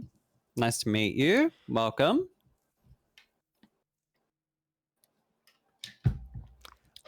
Sorry, you were saying? No, I know. I have a feeling I know what Isabella is going to ask. Oh, I could be wrong, but I have a feeling. The Force. Discord. Are you interested in some art? I mean, you should have seen how quickly she liked me and friended me. Oh, I know. Desperate. Come on. But I think sales for games, it's interesting when a game releases and it releases already on sale. It makes you think, so that's how much you worth your game when it releases to then put it up? Yeah, I know. Like Tomb Raider released on a sale. And I was like, wow, so it's not even worth $40. It's worth the $23 that I got it for. But the problem which is incredible because I paid less than $30 for 3 games.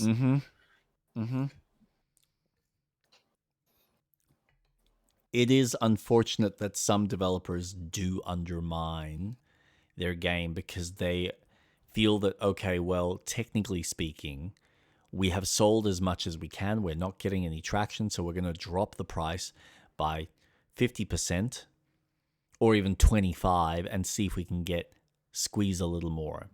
And then no one's budging. Okay, well, then the next time we do a sale, we'll do it at 50%. Squeeze a little more. And we'll do that a few more times and see if more people budge or are interested. And sometimes, say in the case of fucking Gravedigger, they just use it as a means to market the new game that they've got coming out, which is the thing that they want to sell now because no one's interested in the old thing. So here's the old thing for free, or we're going to sell it 90% off. Try the old game, see what you think, come and jump into the new experience that we've spent the last 4 or 5 years working on. So it's kind of a damned if you do, damned if you don't. Yeah. But it's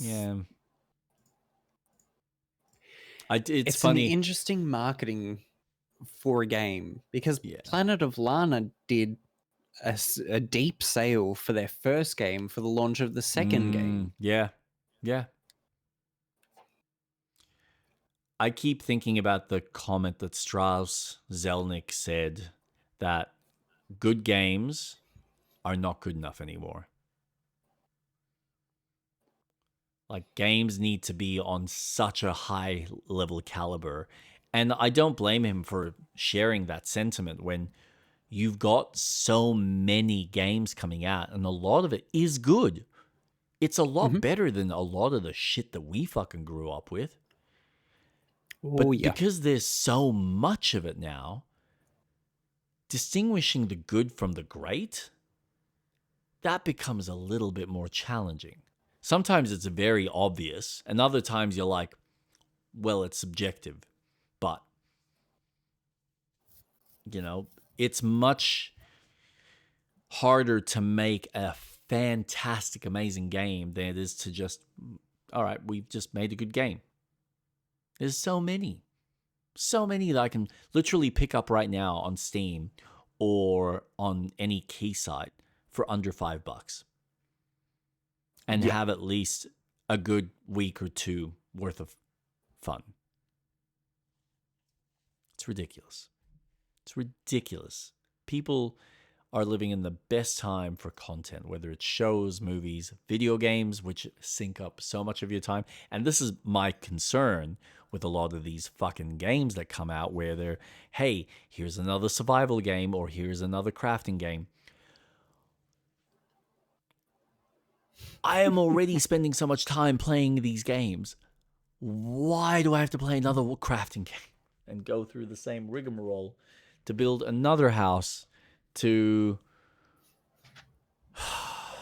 supply me with all the tools and items I need to build the next bigger thing to get the bigger?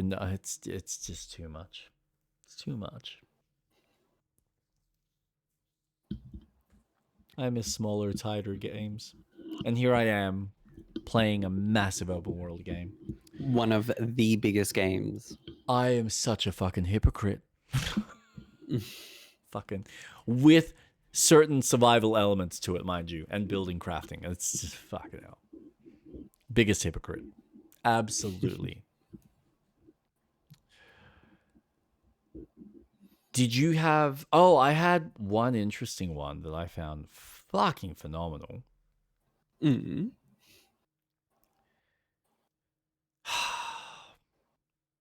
This one was sad for me. Star Wars Eclipse is reportedly years off from completion and might Oh, not yeah. find the finish line in Spellcaster's Chronicle. Oh yeah, can't if so. This is the what are they called? Quantic Dream Mm-hmm. have been working on this fucking Star Wars title for God knows how long. But because they have also decided to make a hero-based shooter or action game, I think like a brawler, called Spellcaster Chronicles, which I think, according to Steam, hasn't been doing too well. Ooh.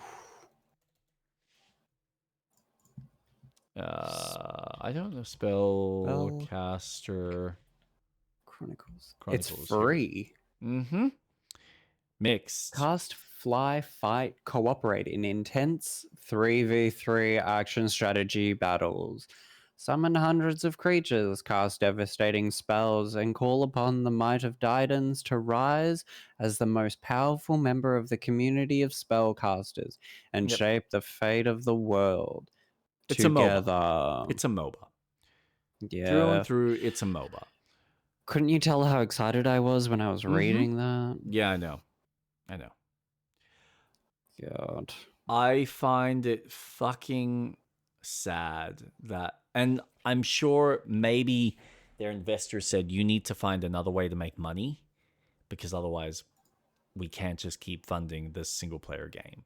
But it's sad that they've even had to consider spending any amount of funds working on something like this when they could have just put that towards the Star Wars game. And here's the other thing. Why has it taken them so long to even make the fucking game in the first place? What's Detroit. happening? 2020. You're telling me it's taken you 6 years to come up with some sort of a Star Wars story? Seriously? What the fuck? Beyond. Oh, I'm going to guess that was Two 2016. So that was 20. Oh, so wait, hold on. No, I gotta do this way. Because don't forget, these were technically Sony exclusives, and they all kind of came out around the same time.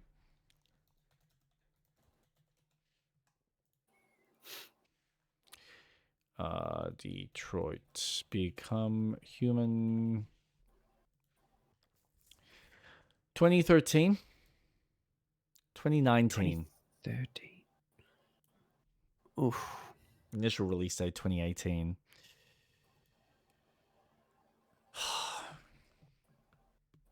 That's 6 years. So technically speaking, it's taken them an extra year and we still don't have a game in sight. That's concerning. That's really fucking concerning.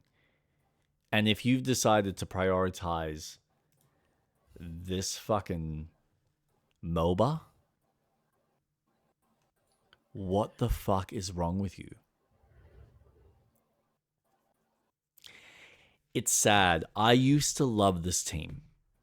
Used to be in. It's like Detroit, out of most of their more like Euro-esque games, because I've never played Omnicron and I haven't finished Detroit Become Human. But ever since Indigo Prophecy Fahrenheit, which I fell in love with instantly, that Heavy Rain, Beyond Two Souls was okay, but it was lacking some level of complexity from the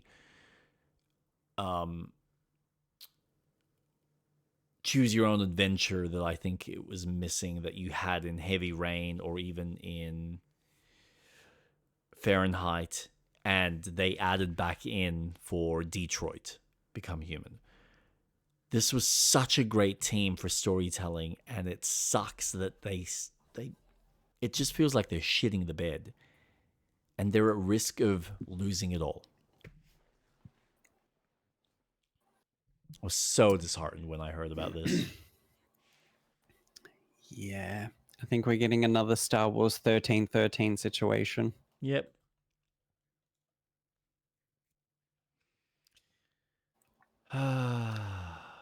Sad. And I know David Cage has had some bad press as well, so that probably hasn't helped, but fuck me. To go from this amazing storyteller to here's a MOBA. What? Are you fucking high? Ugh. It's sad. It's sad. All I can think of, honestly, logically speaking, is we made a hero shooter or this style of game as a means to understand how to make an action game for a Star Wars game. But why didn't you just put that time and money into the Star Wars game? Why is this the sink or swim decision for whether you continue having your Star Wars game made? Why has it even taken you that long to make? And all I can really think of is they went with Detroit Become Human, and it's like some part of them went, well, we need to scale it up even higher. It needs to be the next level of graphical fidelity and decision making and mocap. And I just kind of go, yeah, but is that really necessary? I think you could have made just as fun of a choice and just tone down the graphics.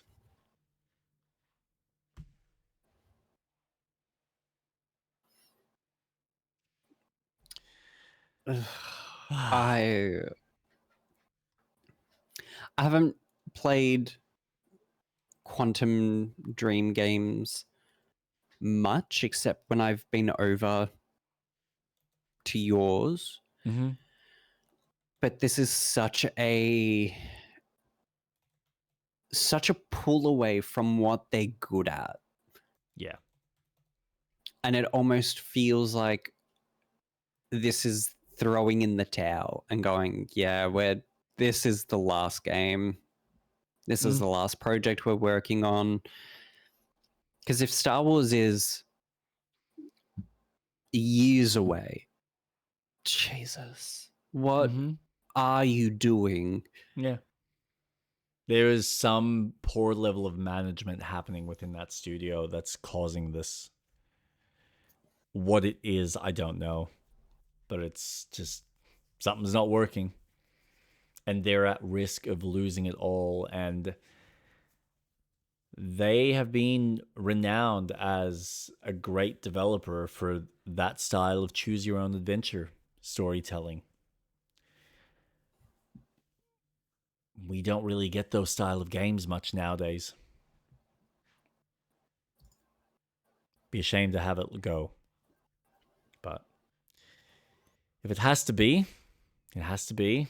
If they chose to prioritize having some consistent income, this was always going to be the risk.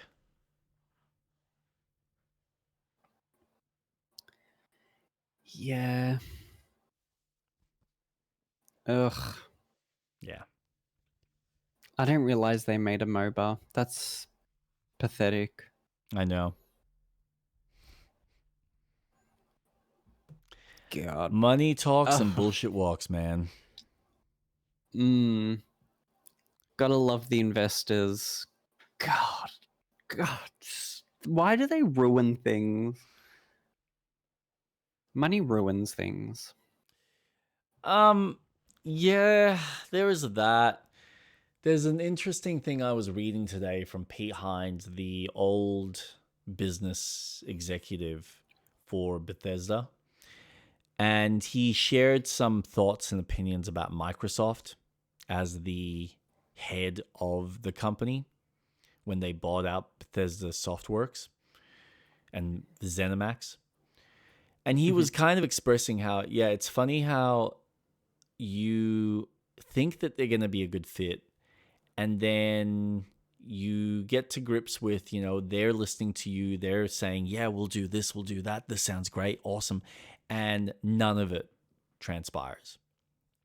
They don't give a shit, they do what they want, and then he's there trying to pick up the pieces and go, well, I know what needs to be done, but they're not actually helping me, they're hindering me.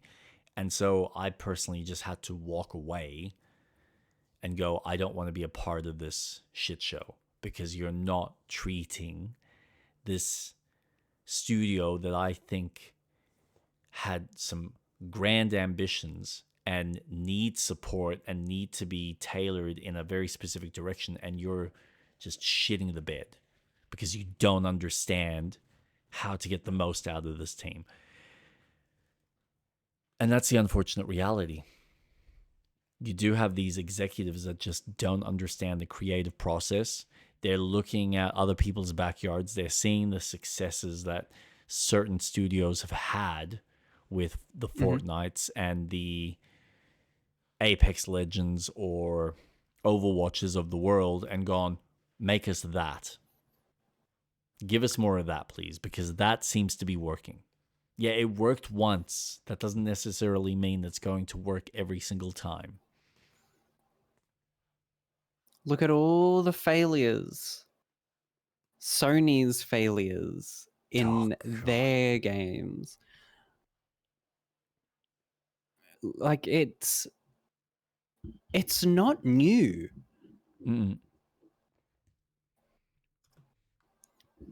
There's a fatigue. People are going to play Fortnite, PUBG, and whatnot until they themselves are ready to put it down and go, you know what, I'm good. I'm going to play something else for a while. And maybe a year, maybe 2 years. And slowly the games just, okay, people have had their time. Fortnite has been around for such a long time. there will come a day where it just won't have the market. But maybe in 5 years, you could come back with a new battle royale and go, hey, we're bringing it back. But you can't. It's the same thing with Steam. You can't just come into it, copy paste, and just go, oh, but now it's robots. And it's You know like, what okay. You have one person strike gold in a location, and suddenly he calls out and goes, yep, look how much money I made. Look at this wonderful piece of gold that I made. Everyone suddenly is like swarming into the location so that they can find their nugget of gold. And what ends up happening? Well, now all the gold that was there that could have been captured by a handful of people is now watered down by hundreds of people because everyone's trying to take their opportunity. It's this like unfortunate psychology and reality with human beings. There's so many of us that we're all trying to make it big in our own way, whether it's for ego, whether it's for financial gain, security, fucking name it. But you do just have people doing it for the wrong reasons. They're not doing it for the love. They're not doing it for the passion. They're not making something and going, yes, we want this to be successful, but we want it to be successful on the merits that we are making, something that we are passionate about and that we love, as opposed to, oh, I really like that game. Let's make our own version of it. And maybe we can make just as much money as they did.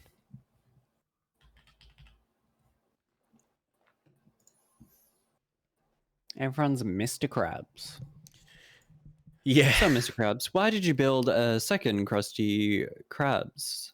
Money. Yep. Pretty much. Just gonna keep fucking putting another McDonald's on another fucking corner next to a fucking service station. Because money. Look what happened to Starbucks. Oh, God. That shit was everywhere. I love that. And then they just went, no one. And it tanked. You know what? Krispy Kreme went through that as well, I think. Oh, they sold out. Fucking. They used to be. And that's the thing. When you become a niche thing and then go, oh, we need to expand because we're so popular. Yeah. No, build upon the popularity for that reason. Stay niche. Don't if you spread are, thin. Yeah.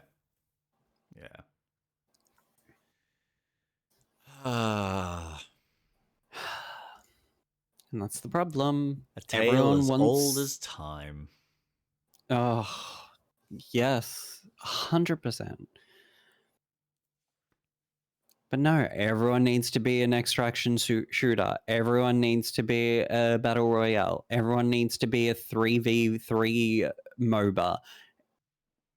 Okay, sure. Compete with League of Legends. Please compete with them. I would love that. Yeah.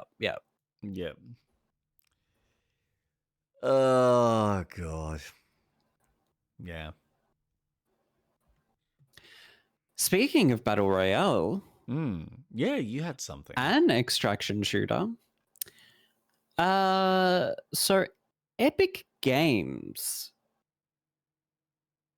might be merging with a large capitalistic company. I did read about this. And I read today. Go on, keep talking, sweetheart. So it looks like Disney will be purchasing Epic Games and is planning on getting a Disney extraction shooter with Disney characters. Now, I see this as a very interesting move because I don't only just see it as the gaming platform, but I also see Disney utilizing the Unreal Engine for their CGI work for their blockbuster films. They utilize Unreal Engine for the 3D spaces, so they use a 360 room to build their environments, and then they'll film just within the center. They did it for The Mandalorian, they did it for Star Wars. Fine. But why the fuck? An extraction shooter with Disney characters? Is this really the Kingdom Hearts 4 I've been waiting for? I just find it fucking hilarious because Disney has been talking about wanting to expand into video games. I think the new head has said that look, we want to actually have more in the game space.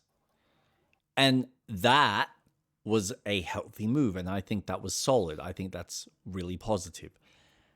However, not like this. No. Don't do this. Go out there, be serious about it. Look at your properties. Look at the various studios that are around. Don't charge them a fucking truck ton. This is what annoys me about these fucking like these big companies like Disney, Warner Brothers, because they will look at their IP and go, okay, so we're going to go with Star Wars. We're going to come up to a developer. Hey, do you want to make a Star Wars game? Cool. Yeah, we'll let you do this game, but you're going to give us 30 to 40% of your profits to us for the luxury of using our IP. Fuck off. What work are you actually offering? None? Then fucking take 5 or 10% and just sit back and let them fucking make really good quality content. Provided it follows some basics, guidelines, and rules of, hey, when you're making Mickey, don't have him go around fucking killing people and sucking their blood. Because we like Mickey's image to stay PG, as it were. But the way they're going about it, I don't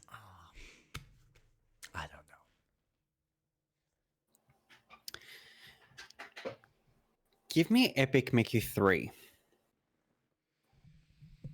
Build really cool, fucking interesting games. Yeah, that would be nice. That would be start. Right?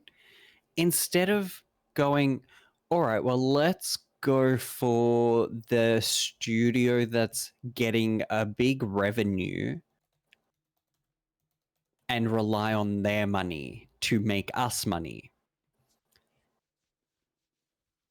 So it's an interesting development for one of the biggest biggest brands in the world. Yep.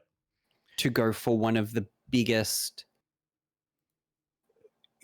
game engine developers in the world. It's fucking wild.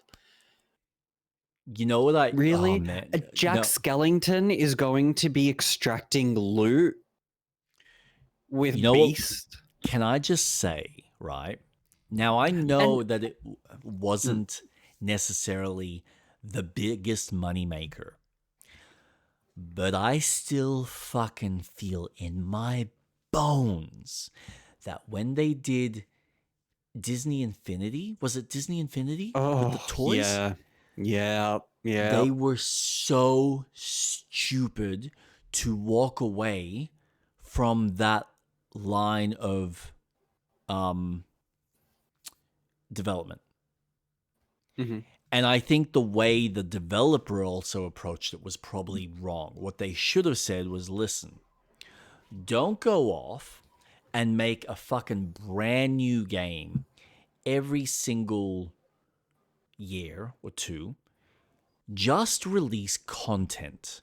Just go, all right, here's your play box. You go and you buy the play box, and maybe like every year you can release a new play box for the kids coming in, but then still have the old toys with the old games available.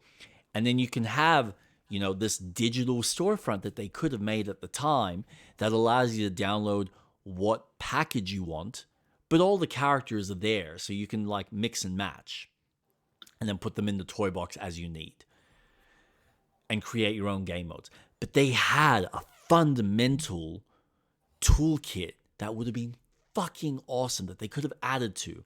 And then maybe each generation, they could have gone, all right, we were going from, Disney Infinity 1 to Disney Infinity 2 because we wanted to enhance the tools, give you more things to do, upgrade the engine to allow for more usability and customizability while going, hey, we've made this story or this story. And you could have explored, hey, we're going to give you the ability to go through Aladdin's world, Dumbo's world, Sleeping Beauty, fucking Peter Pan, you fucking name it, Star Wars. Oh my God. Just shit the bed with that. Shit the bed. It was such a good concept as well. They honestly, I know Spyro, the dragon one that Activision had, I know that they were the most successful and that they got shitty at Disney and even Ubisoft for getting into the toy space, and that's kind of what killed it all for everyone. But I feel like if they stuck their guns with the Disney stuff, they probably would have done really well. And I think looking at what's that Disney game that's currently out? Dreamlight Valley? That's the closest we're going to get to that. But it sucks that it's not that game.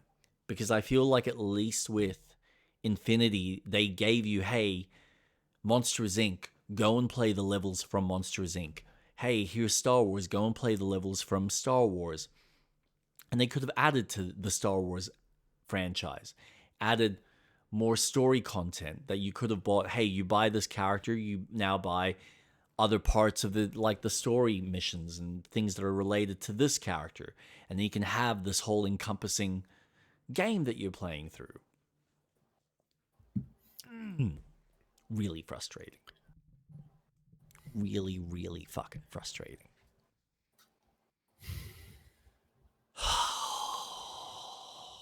They had something. I honestly feel like I'm telling you, I feel that if they just persisted and found a way to do it relatively cheap, I know the toys probably cost a bit, so it might have been difficult to try and sell people on that. But look at Nintendo. They're still releasing fucking amiibos. And why wouldn't kids want to buy Disney characters?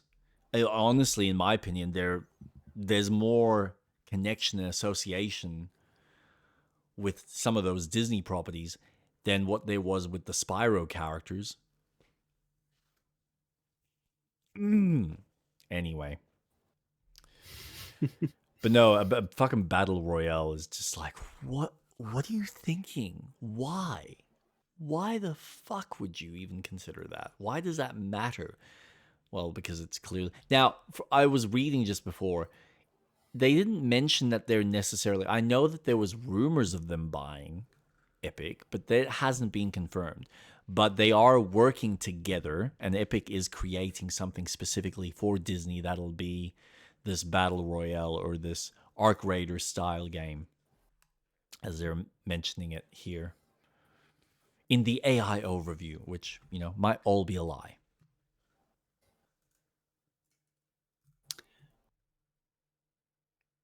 I was under the impression from this whole thing that Disney has been working closely with Epic Games, hence why we're getting Disney characters in Fortnite. Mm-hmm. Like Star Wars, Marvel, and some Disney characters like Jack Skellington. Yep. And I thought this was going to be their way in and them utilizing Unreal Engine for a lot of their movies, it makes sense for Disney to be a lot more closer, even if they're a larger shareholder within Epic Games, purely for the access of, well, we can get constant money with Fortnite, have a game dedicated for Disney. It's not like Kingdom Hearts 4 exists or anything, but anyways, and that uses Unreal Engine. Crazy, right? So Yeah. I always imagined that there would be some sort of relationship built between the two that would almost be a stakeholder within the company. So not as much as them buying Epic Games and merging it into the Disney brand, but Disney just makes a good profit from having a large stakeholder and getting income from that. Yeah. Why an extraction shooter? Why not an adventure game? But anyways, Why not a platformer? Like, there's so many options. oh my But god, I know, right? anyway. I mean, the problem. I could think of a company like the guys doing. What's it called? Fuck me. Astrobot. Get someone like them to make a platformer. And have it so you've got the various characters that are unlocked in each of the worlds that you can. It's just, there's so many fucking cool ideas that you can come up with. But God forbid they actually have some creativity, and anyone within the executive team from Disney know how to actually look at their IPs and go, how can we make this so it matters, not because it makes money, but shareholders and everything else and blah, blah, blah. You know, the usual rigmarole.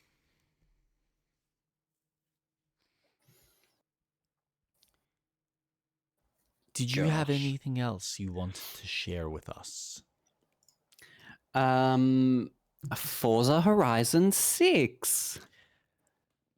Yeah, we're going to got Japan. a nice little trailer that showcased the map. Mm-hmm. It looks stunning, granted. All their games are stunning. Yes, it's another racing game. Oh, is this what you're using as your jumping off point to Fable? Yep. Ah, I sure am. I see what you're doing. I like this. Keep going. It looks incredible.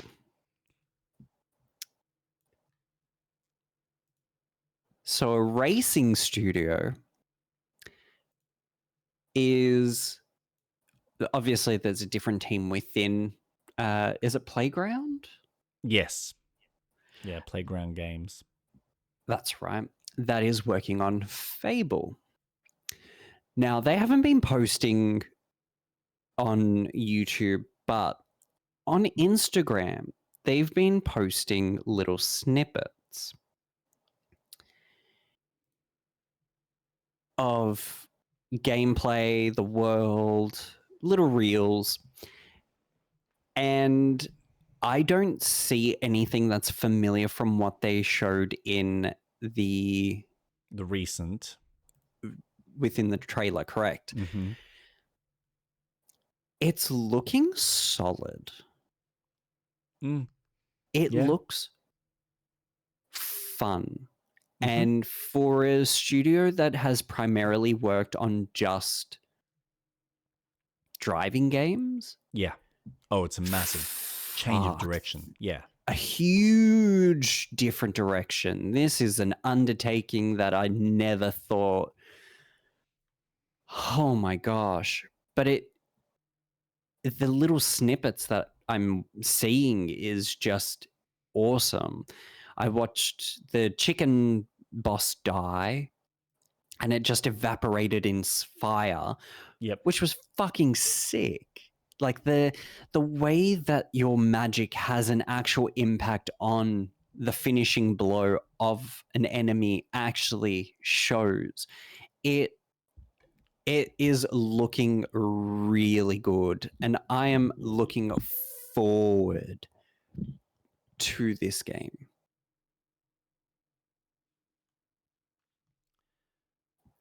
I'm I am excited. too. Yeah, look, I am too. I'm just cautious about some of the exploration and interactivity with the world.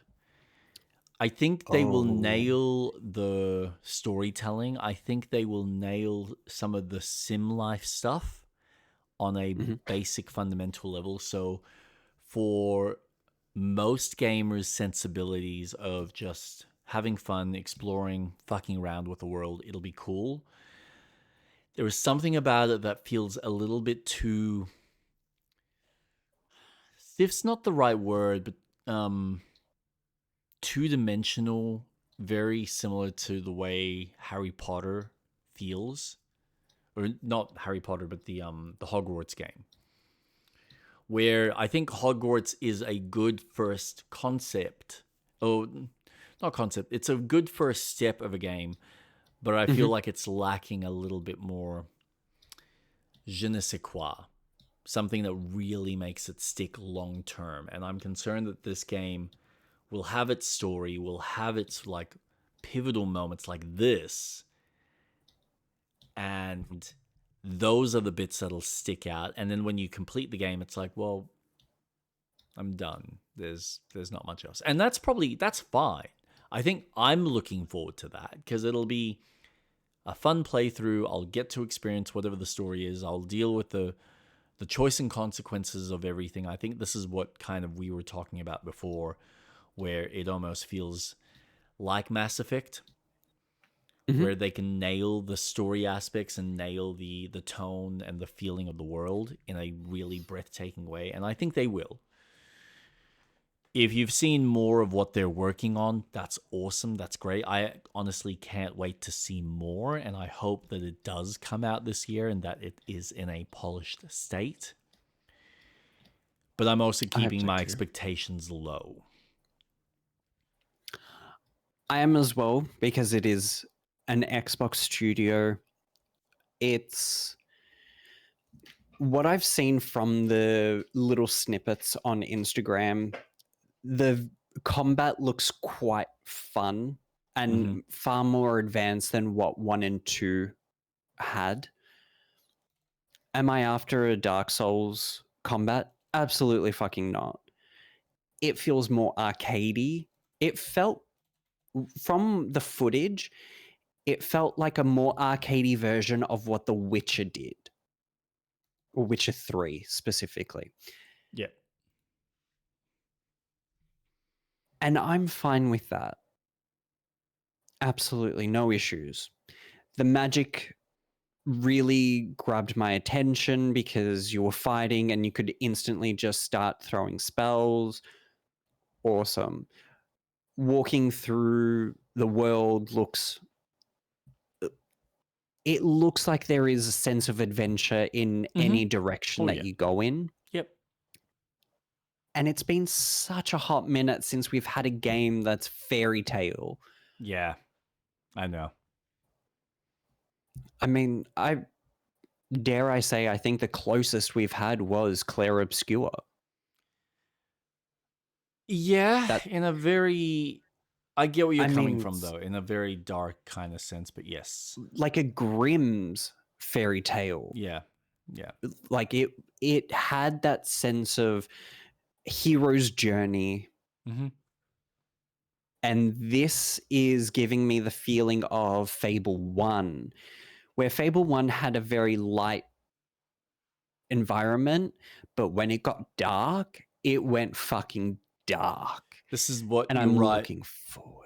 Yeah, this is what sold me even back then with The Witcher, because The Witcher was that. It was very much, hey, here's your Grimm Brothers fairy tales, Mm-hmm. but here's it twisted on its head. And yeah, I'm curious to see how this all. I think this is why I'm excited to see the storytelling for this game. Just what they've shown from that Jack and the Beanstalk tale, that in itself, and the two options that you have and how that affects the world and some of your gameplay mechanics. That's exciting for me. Having though that as options, or having that as the systems in the game that you can fuck with, means that, all right, playing two save files and having the two options, the good and the bad, while having, these weird shades in between where certain characters will or will not agree with your decisions and choices. That's exciting for me. Seeing how they play with that, seeing how they push and pull the player in very specific ways. And you're right, there is something about the open world that looks like it's enticing to explore.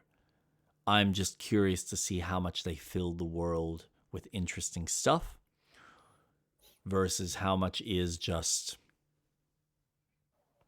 generic fluff to kind of get you to these more interesting story beats. But we'll see. I need to see more. Of course. I need to see, and we've had this point. It's a very ambitious game. It's a very ambitious game, but we haven't technically seen start to finish gameplay of, all right, here's you going from Bowerstone. Like, we see stuff like this, where it's small, it's short, it's tight, it's well orchestrated. All right, let me actually see a mission. Let me see me traveling from Bowerstone through the open world to a location, to some cavern that I need to go to, and explore that cave and get to the end and see what the reward is and how does that all link back. That's what I want to see. I want to see the loop. And I haven't seen the loop. I've seen snippets of what the potential loops could be, but I haven't seen how it all attaches together.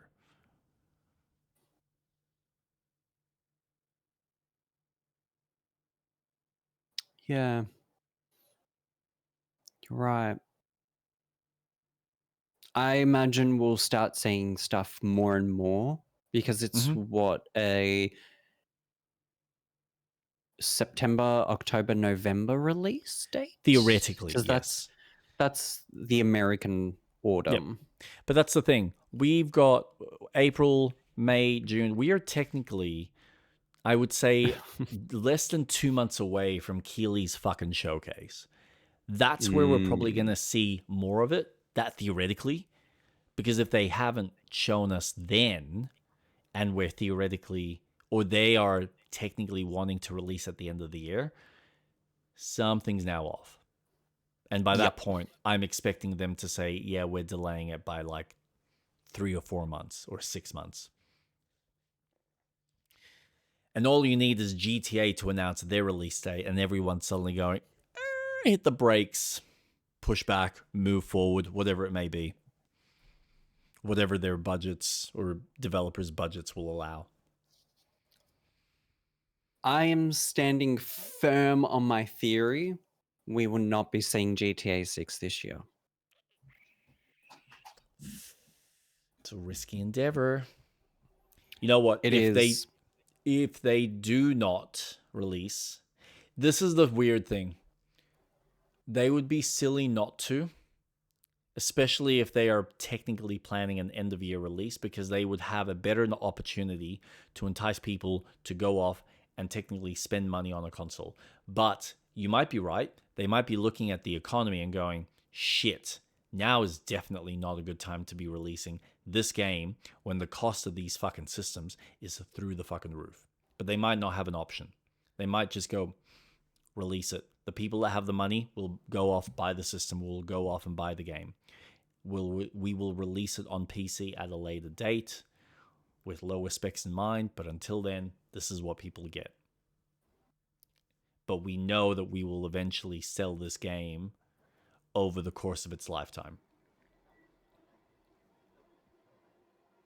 They might be banking on that. So we'll see.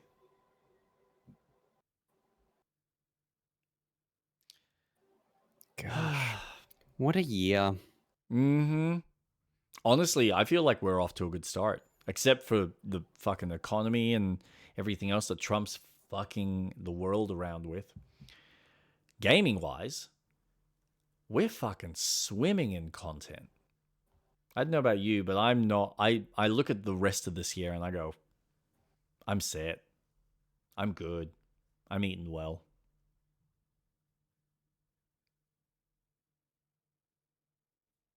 Yeah, I agree. There's been a nice stream of games coming out. Well, like, okay, I'm just thinking about the fact that this is potentially coming out this year. GTA's on the horizon. I've got Crimson Desert. I've got Kingdom Come Deliverance 2, which I want to finish.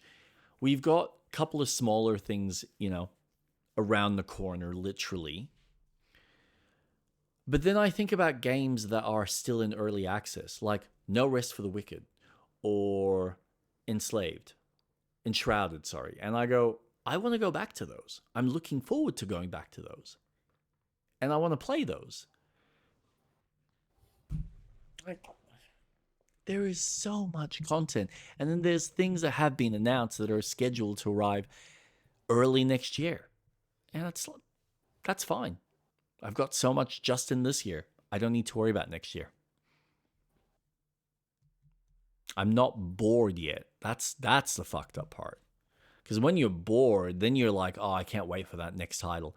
But right now, I don't feel that, man. I don't feel that sense of boredom with games. People that are bored need to go outside and fucking smell the roses. Live a different, like, take a break from gaming, live a bit of a life, then come back and go, oh yeah, no, there's some really fucking fun stuff on the horizon. Just going through the AAA stuff with you, or even watching the whole hour showcase, I was like, yep, there's about 4 or 5 titles that I can't wait to try out. That's exciting. Agreed. And I know not everything's for me, not everything's for you. There are games there that are for a different type of audience. And as long as people have those 4 or 5 games that they look forward to every single year, that in itself is enough. So, yeah. Is there anything else you wanted to add? No, that's everything on my list. Oh, Cool. We can talk about it next stream. Tomb Raider? No, Gothic 1 Remake. Yeah, I'm looking forward to that. Do you want to play it? Are you now kind of curious about it? After seeing that video that IGN had exclusive preview for, yes, I want to play that game. It is looking fucking mint. Uh-huh. Have you ever played any of their games? Like the Gothic games? I don't remember which one it was. It was either 3 or 4. I gotta admit, there was something about it from an open world game that I'd never experienced like that before. Because it didn't hold your hand, but it was still fun and rewarding. And so when you got, like, it was the kind of game that it started you off and made you feel like you were fucking weak. Like, the smallest enemies or the like big groups of enemies would just massacre you. But as you slowly progressed, you leveled up, you got better at understanding the mechanics of the game, and you got stronger, you felt the shift where all of a sudden it's like, now I'm a tank. Now I'm a powerhouse. I can come in with magic. I can come in with fucking dual wielding attacks or single, like massive swords or axes, whatever it may be, and I can just handle myself. You want an army of like orcs at me? Fine. Come at me, fuckers. Such an empowering game. But seeing what they're trying to accomplish with number 1, and I think I like the setting as well, I can't wait. And I played the demo. What I played of the demo, I was like, it's a little rough. Like, not rough. There's a certain tightness to the game that I'm curious whether they will tweak or whether they will keep it and people will enjoy. But what I played, I was like, this is actually cool. So, yeah. Can't wait for that one. And again, that's like another smaller remake title that's, being brought up from the ground up. We're eating well. There's no shortage of quality content on the horizon. It's astounding. Yeah. But yeah, that's pretty much everything. Cool. That I've had. Well, yeah. Well, we'll leave it there. I'm sure we will have plenty to talk about next week. So, StreetRat, where can we find you? You can find me on all socials: Twitch, YouTube, Instagram, and Blue Sky at StreetRat_Atlas. You can also on Discord. I've got my server. I post a weekly schedule of what my week will look like, but I will stream every Wednesday and Saturday. Wednesdays, 1 o'clock, I'm going through the Mass Effect trilogy for the first time, which, if you have missed, I love. It is such a fun fucking experience. So you can join me going through that. And on Saturdays, Jake and I stream together playing Baldur's Gate and then go into our podcast at 7:30. And then roughly around 12:30, we get into our podcast section. Indeed. Jake, where can we find you? You can find me on Twitch and on YouTube at Jake_Starvik. Streaming, what am I doing? Crimson Desert currently on Wednesdays at 7:30 Australian Eastern Time. And that's 7:30 p.m. And then, of course, with StreetRat Atlas, we are continuing our Baldur's Gate run next Saturday at 7:30 Eastern Australian Time, PM. So yes, you can catch me on catch both of us on our corresponding channels. And not to mention, like, once we finish playing Baldur's Gate 3, we're going to be playing other cooperative games. Oh man, I can't wait. We need to start, because I feel like we're going to be playing catch up with what's coming out versus what's already out. So yes, and if you can get it running, which I think you can, but going through No Rest for the Wicked, if that releases, we so need to. 100%. That game, I'm looking forward to the next update, but if it's not, by the time we finish Baldur's Gate 3, I already know what our next game is. Split Fiction? Yes. Yeah. Correct. Yeah. That I had a feeling. Did you read the news about that? 50 million games sold throughout all their games. Yeah, but did you see the separation? It is astounding. But did you see that Split Fiction actually sold less than It Takes Two? It Takes Two sold, what, 20 million? Something and like Split that. Fiction was single-digit million, 7 or 9 million. That was way too big. What is going on? You've got a loco? Yes, I do. There we go. Isn't that cute? I just thought about I that like right it. now. I'm like, that's perfect. Why haven't I done that? Yeah. I was very disappointed to hear that because I honestly thought Split Fiction would have done a hell of a lot better, and it hasn't. Which, My to be apologies. fair, It sold 30 million, not 50. someone mentioned on in the article I read, which I think it was Insider Gaming, maybe, or IGN, one of the two. But they had mentioned that a lot of that could have been the fact that with It Takes Two, they had a lot of the Game Award press behind it compared to what Split Fiction had, where they Yeah. didn't have that level of marketing push or brand or even game awareness. So I was like, fuck, that does make a huge difference, but that still fucking sucks. Although when Joseph is talking about, yep, well, you can look forward to our next game that we're working on. We're so excited to show you. I'm like, fuck yes. I can't wait to see the next thing you're working on, mate. And it sounds like it's another co-op-esque game. Yes. How it plays, what it is, who the fuck knows, but can't wait to see it. Cannot Same. wait. So, yeah.